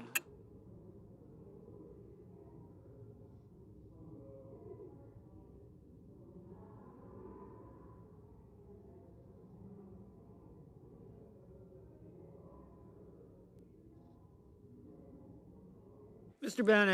Bennett, aye.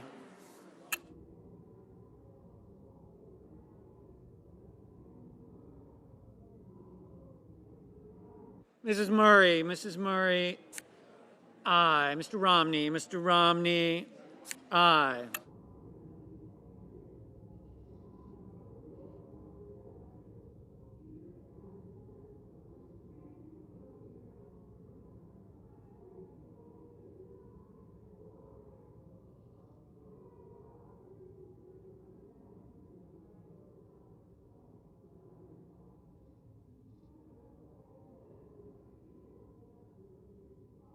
Ms. Stabenow, aye.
Mr. Bozeman, no.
Mr. Tester, aye.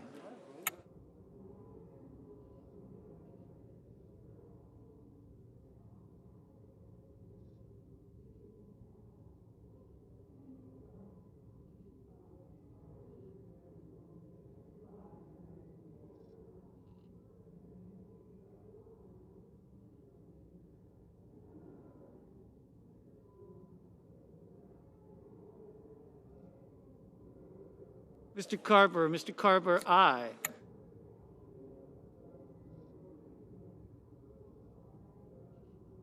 Ms. Collins, aye. Mr. Booker, aye. Mr. Warner, aye. Ms. Hassan, aye. Mr. Blumenthal, aye.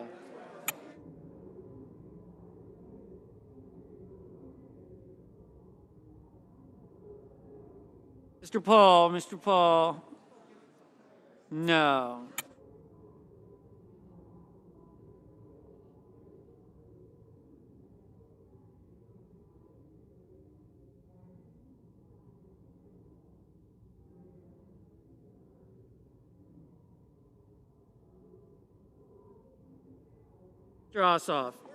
Mr. Ossoff, aye.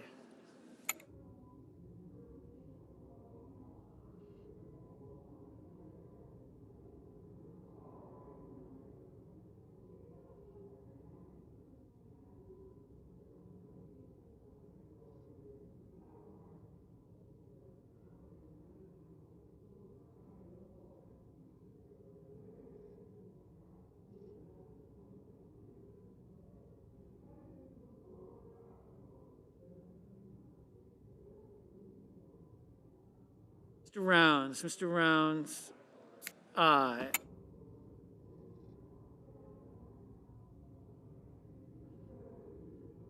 Mr. Graham, aye.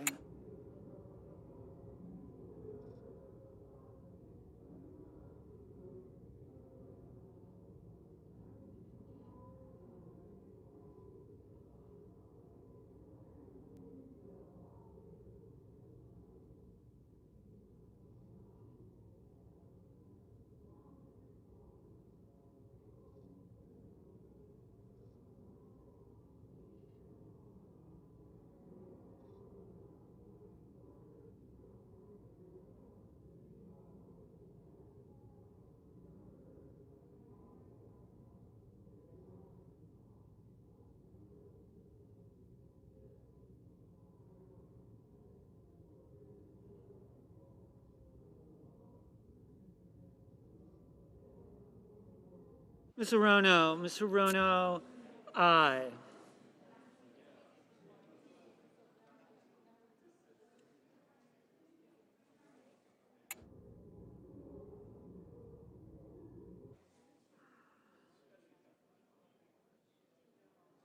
Mr. Sanders, aye.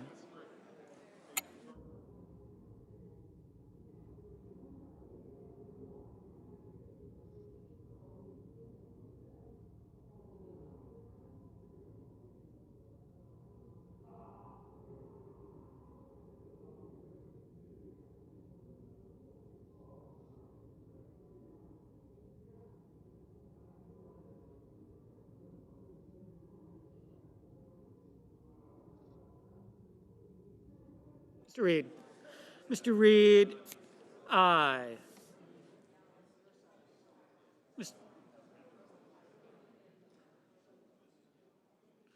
Mr. Young, aye.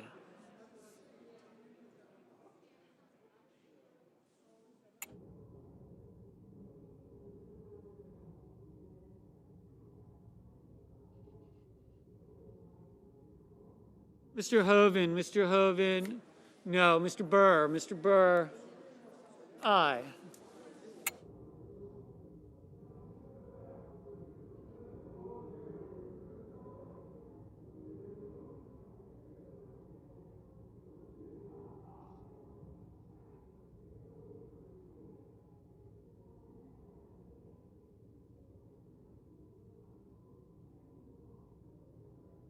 Mr. Durbin, aye.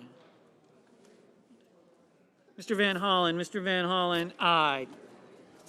Mr. Langford, aye.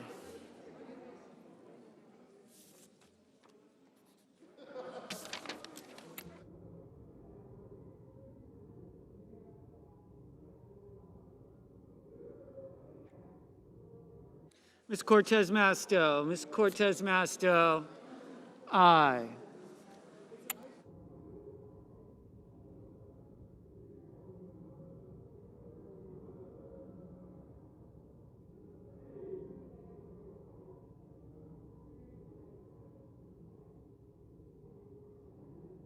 Mr. Lujan, aye. Ms. Markowski, aye.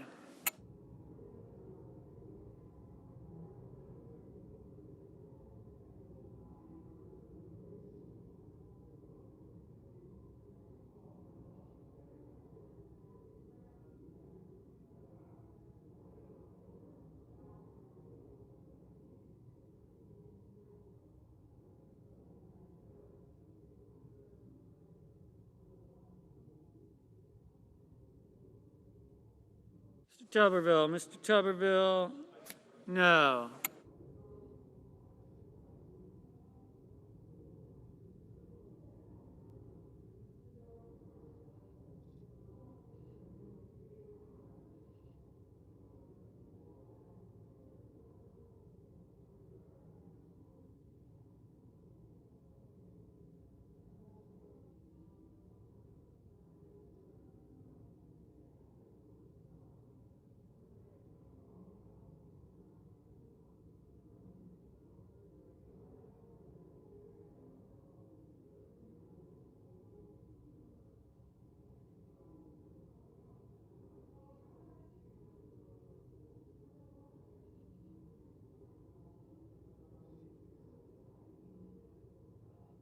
Mr. Casey. Mr. Casey. Aye.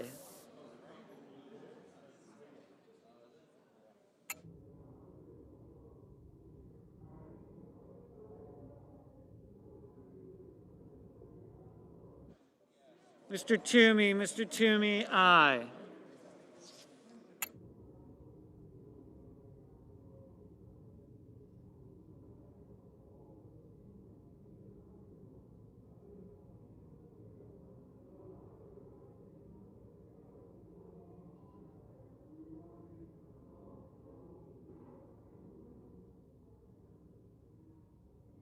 Mr. Murphy. Mr. Murphy. Aye. Mr. Sass. Mr. Sass. Aye.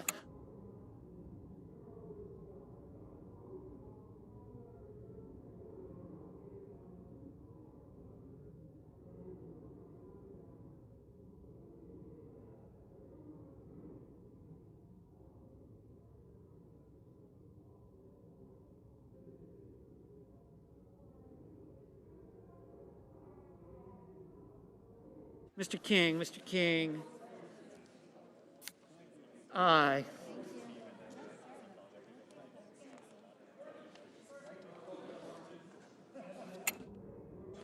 Mr. Scott. Mr. Scott of South Carolina. Aye.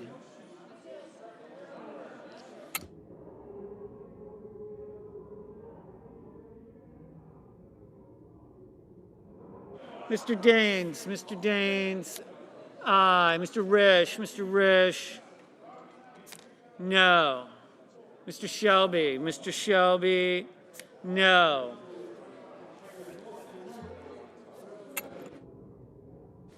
Mrs. Blackburn. Mrs. Blackburn. No.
Mr. Cornyn. Mr. Cornyn.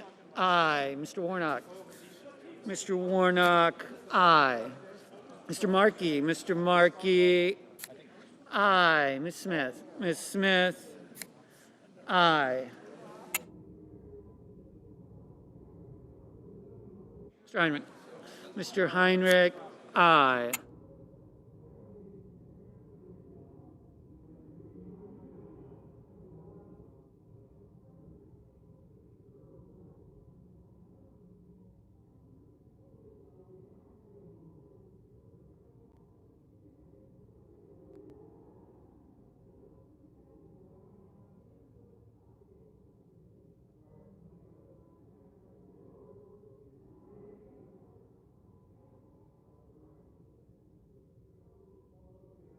Mr. Blunt. Mr. Blunt. Aye. Mr. Wicker. Mr. Wicker. Aye.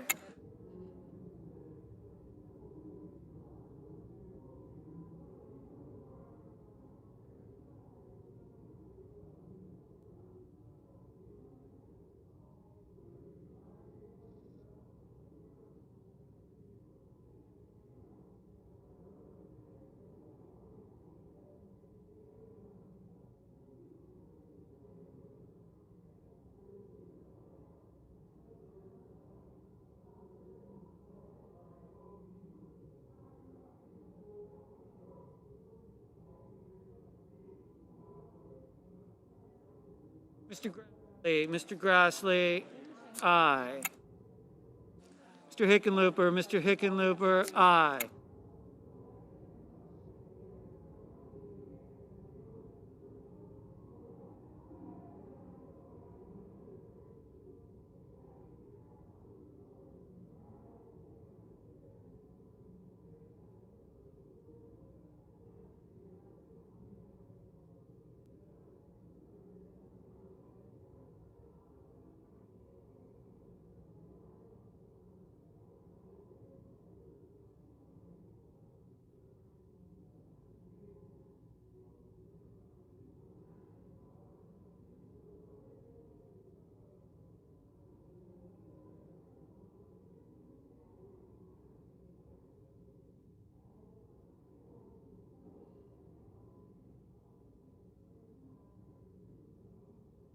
Ms. Baldwin, aye. Mrs.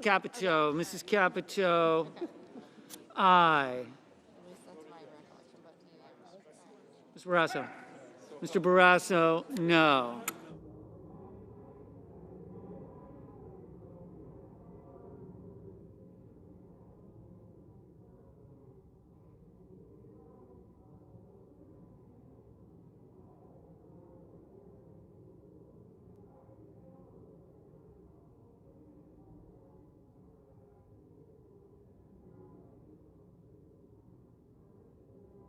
Mr. Lee. Mr. Lee, no. It's not that, it's just I want you to know what we're going to say, so he has the right. Ms. Warren. Ms. Warren, aye.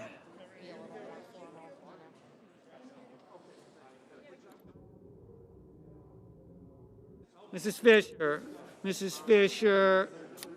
aye. Mr. Coons, aye.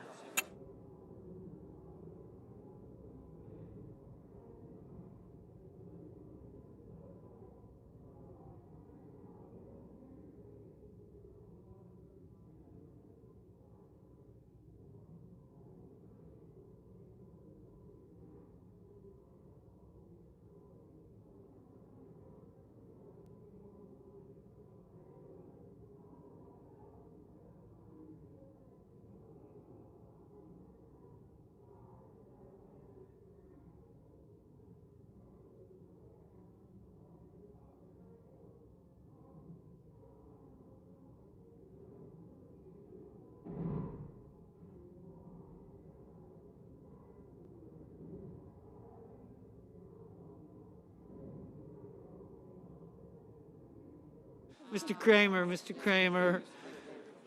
no.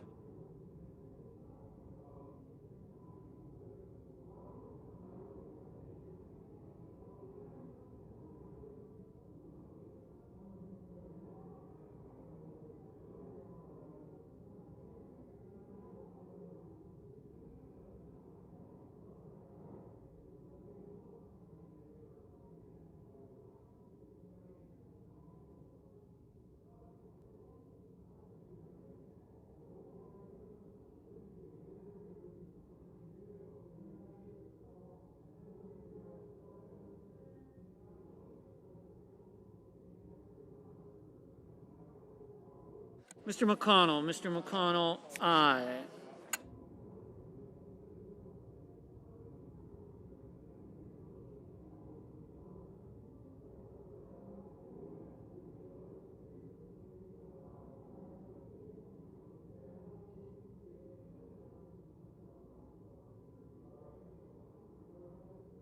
Ms. Klobuchar, aye.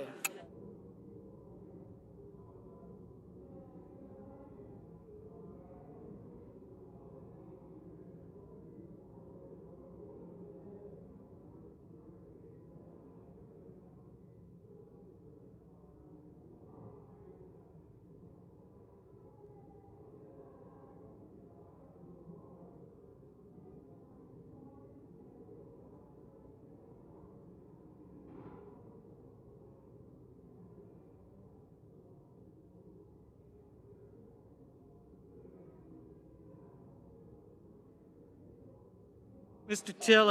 Tillis, aye.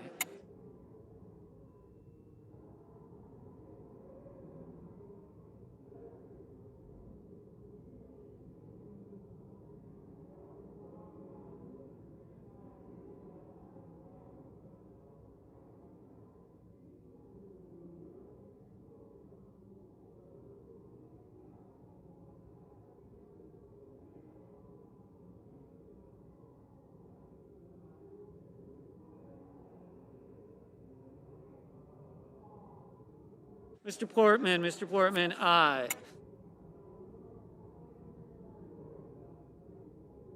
Mr. Scott of Florida, no.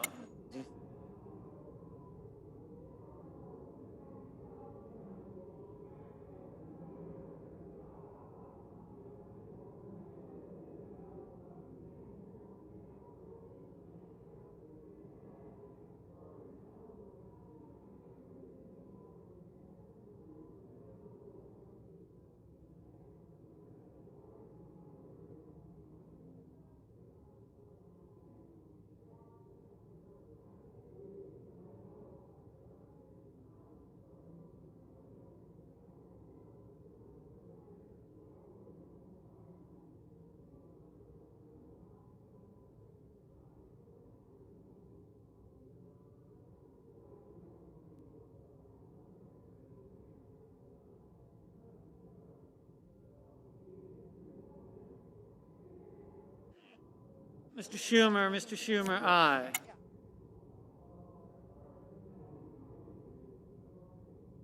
Mr. Haggerty, aye.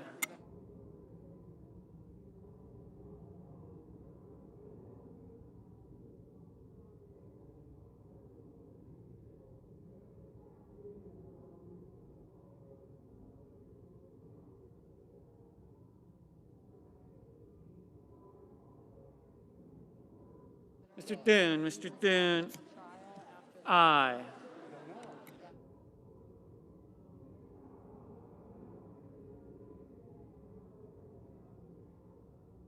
Mr. Cruz,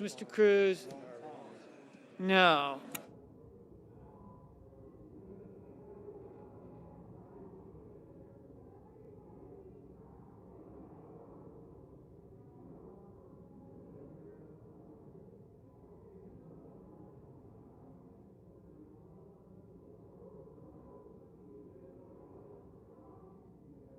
Mr. Braun, aye.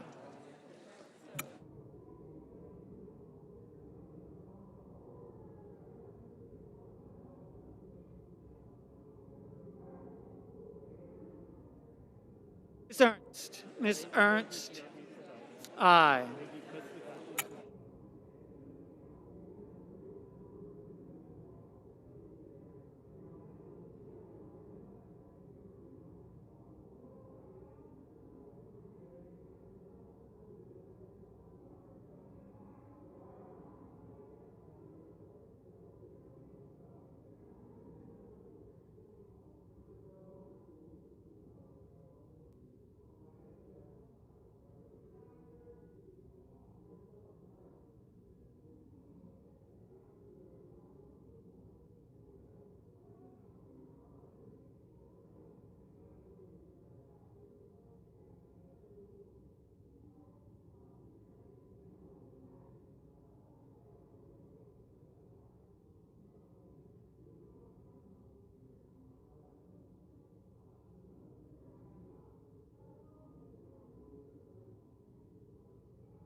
Mr. Sullivan, no.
Does any senator wish to vote or change their vote? If not, the yeas are 84, the nays are 15, and the confirmation is confirmed. The nomination is confirmed. Under the previous order, the motion to reconsider is considered made and laid upon the table, and the President will be immediately notified of the Senate's action. Madam President. Senior Senator from Minnesota. Madam President, I ask unanimous consent that the Senate proceed to legislative session and be in a period of morning business with senators permitted to speak therein for up to 10 minutes each. Without objection.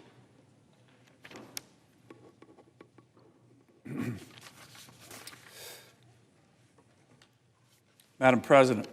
Junior Senator from Alaska. Madam President, I want to be one of the first senators to congratulate Dr. Yellen, now Secretary Yellen, to be Secretary of the Treasury of the United States. You saw it was a strong vote, and there's no doubt that she has the credentials, the experience, the qualifications to be Secretary of the Treasury. Former Chairman of the Fed. I mean, her resume is off the charts, and I know her nomination is historic for so many women across the country, including my 3 daughters. So, Madam President, I'm mentioning this because I certainly intended to vote for now Secretary Yellen, and I was a no vote. And I want to explain my no vote, because I had a very good conversation with her. Just the other day, we covered a whole bunch of topics. Everything from Alaska Native corporations to the strength of the dollar to our debt and deficit, big macroeconomic issues that are important to the country, particularly as we're in a recession, important to my state. But we got to the topic of energy. And reluctantly, I am saying this now because I was a bit shocked, that despite a long, robust discussion, it was very difficult to get her, from my perspective, to commit to being a Secretary of the Treasury, the most important economic player in any cabinet, in any government, in the U.S. government, besides, of course, the President, to commit to being a strong advocate for a robust, all-of-the-above energy sector for the U.S. economy. Now, Madam President, this is not a radical proposition. I would argue that every Secretary of the Treasury since Alexander Hamilton has been a robust supporter of resource development in our energy sector. Again, all of it, renewables, oil, gas. And the reason is because it's been such an important driver of economic growth and jobs for pretty much our entire nation's existence. And now that we're in this recession, deep recession, and we need job growth, good job growth, and we need a strong recovery, to me, having the Secretary of the Treasury be a strong proponent in the debates about policy for the energy sector, I thought was a no-brainer. As a matter of fact, I think pretty much every Secretary of the Treasury has been that person. And again, the 2008-2009 recession, the deep Great Recession, the #1 driver of economic growth and job growth and capital formation for the U.S. economy was the energy sector. And it was supported. Democrats and Republicans for decades have supported a strong energy sector.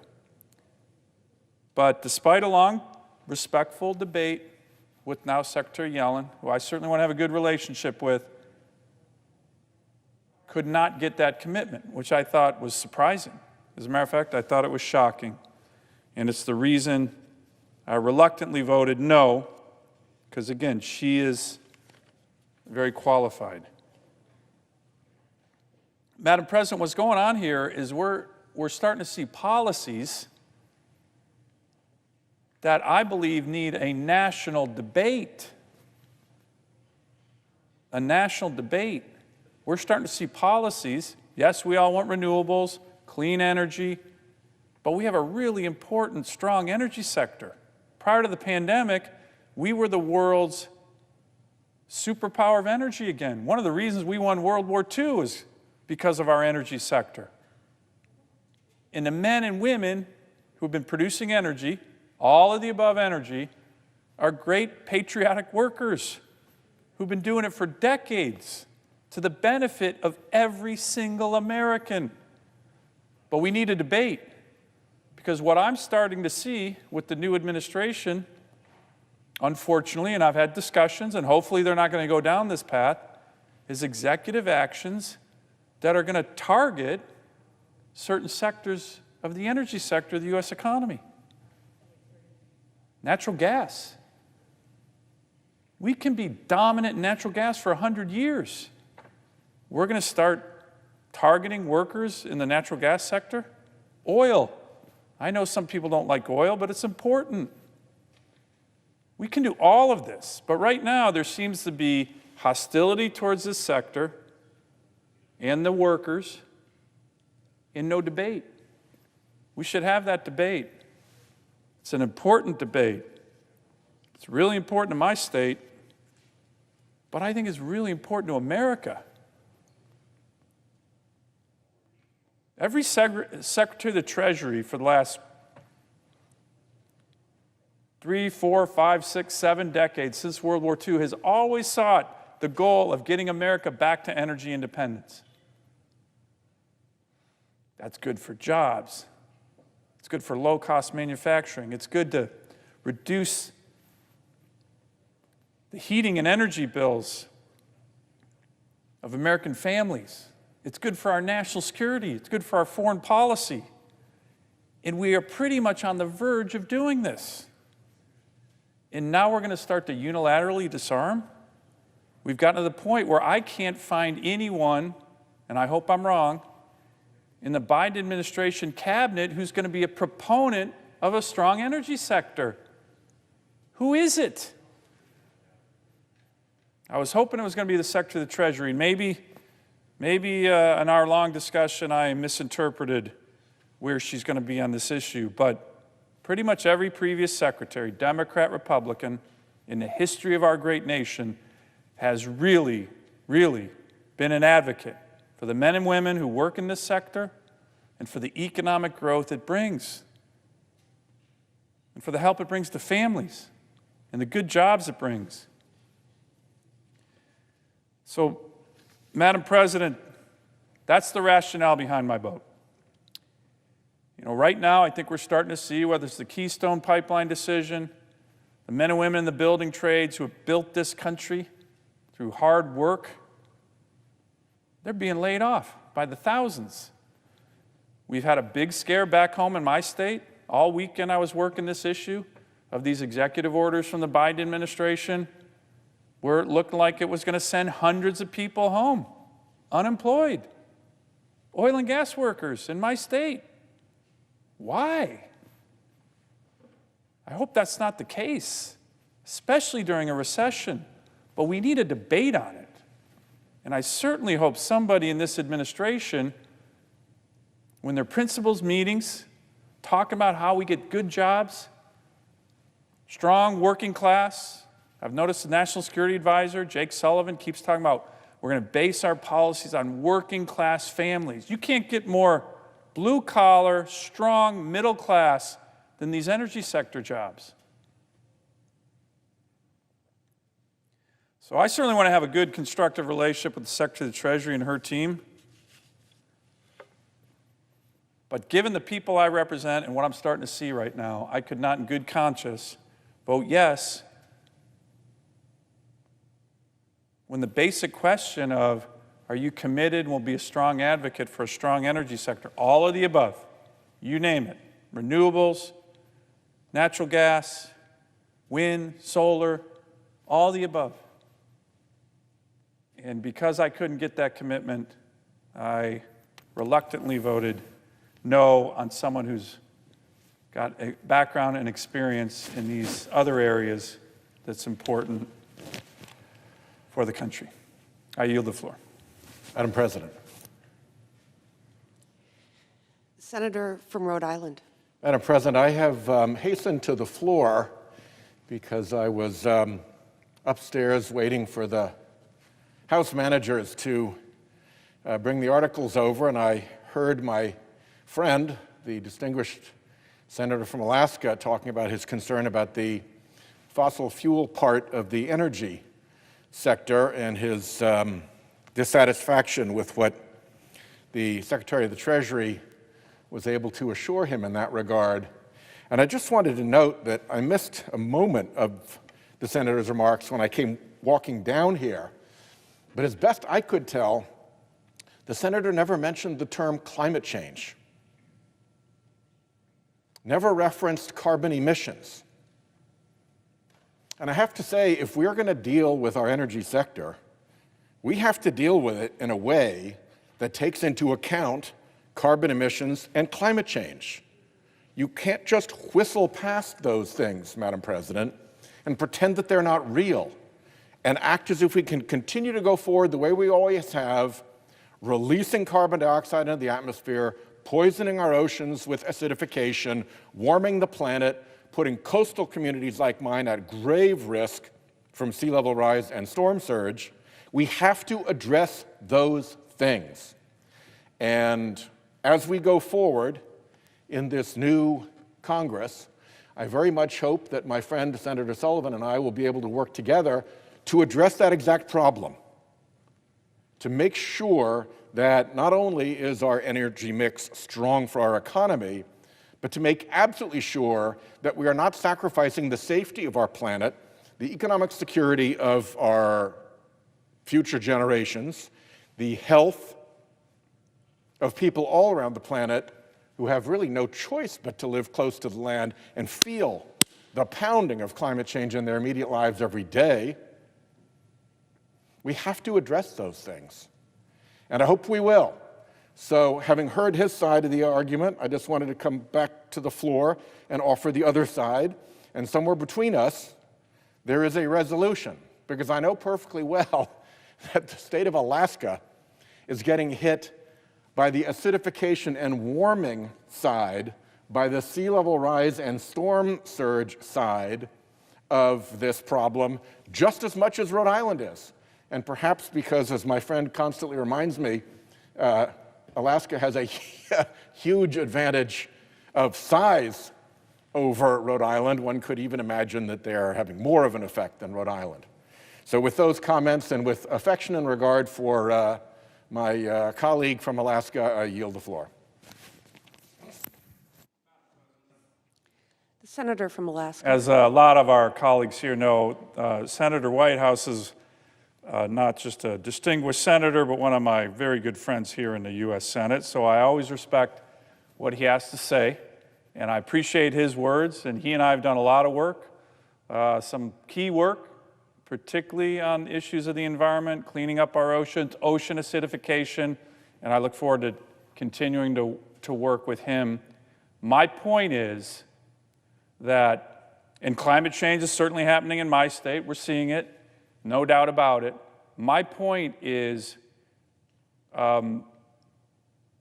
when you have an economy that's in recession, and you have tens of thousands, literally hundreds of thousands of people out of work, and you have a sector that's important, critical actually, the energy sector, no doubt about it.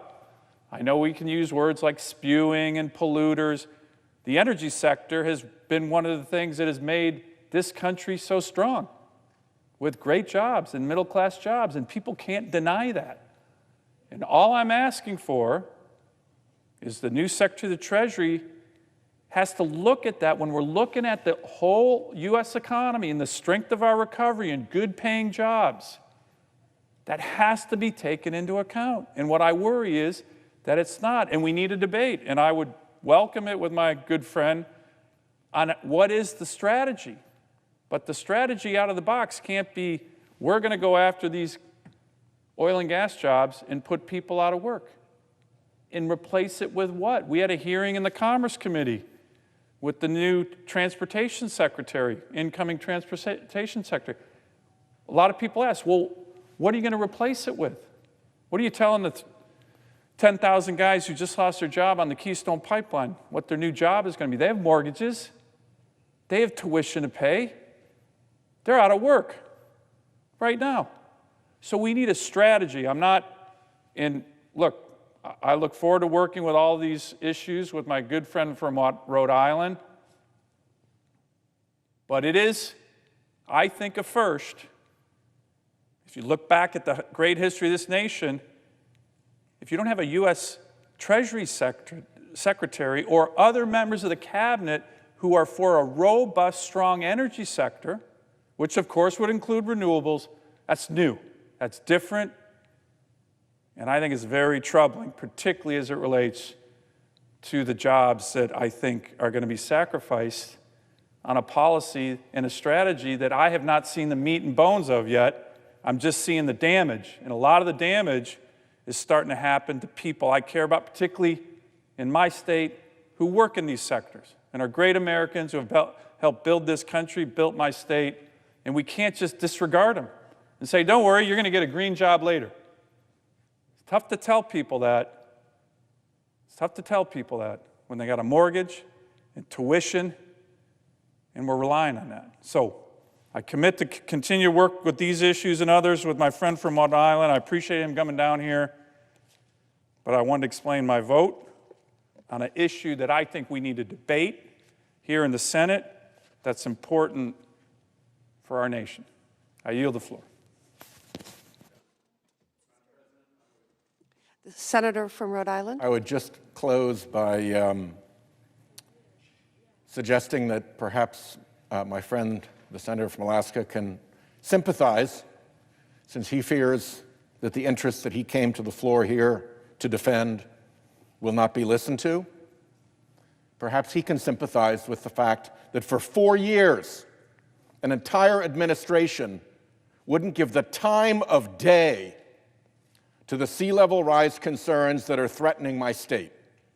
We are talking about Freddie Mac, talking about a property value crash across all of our coasts that's going to cause enormous harm to Rhode Island. And we just left an administration that wouldn't pay one iota of attention to that. They had fossil fuel industry climate deniers, and there is such a thing. Not everybody in the fossil fuel industry is that way, but they picked the bottom feeders to bring into government.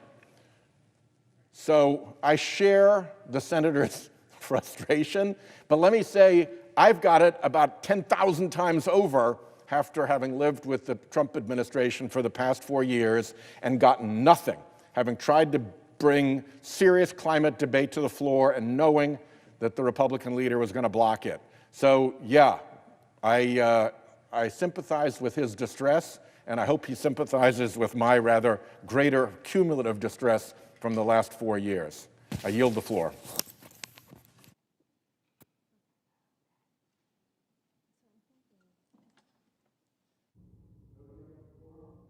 The clerk will call the roll.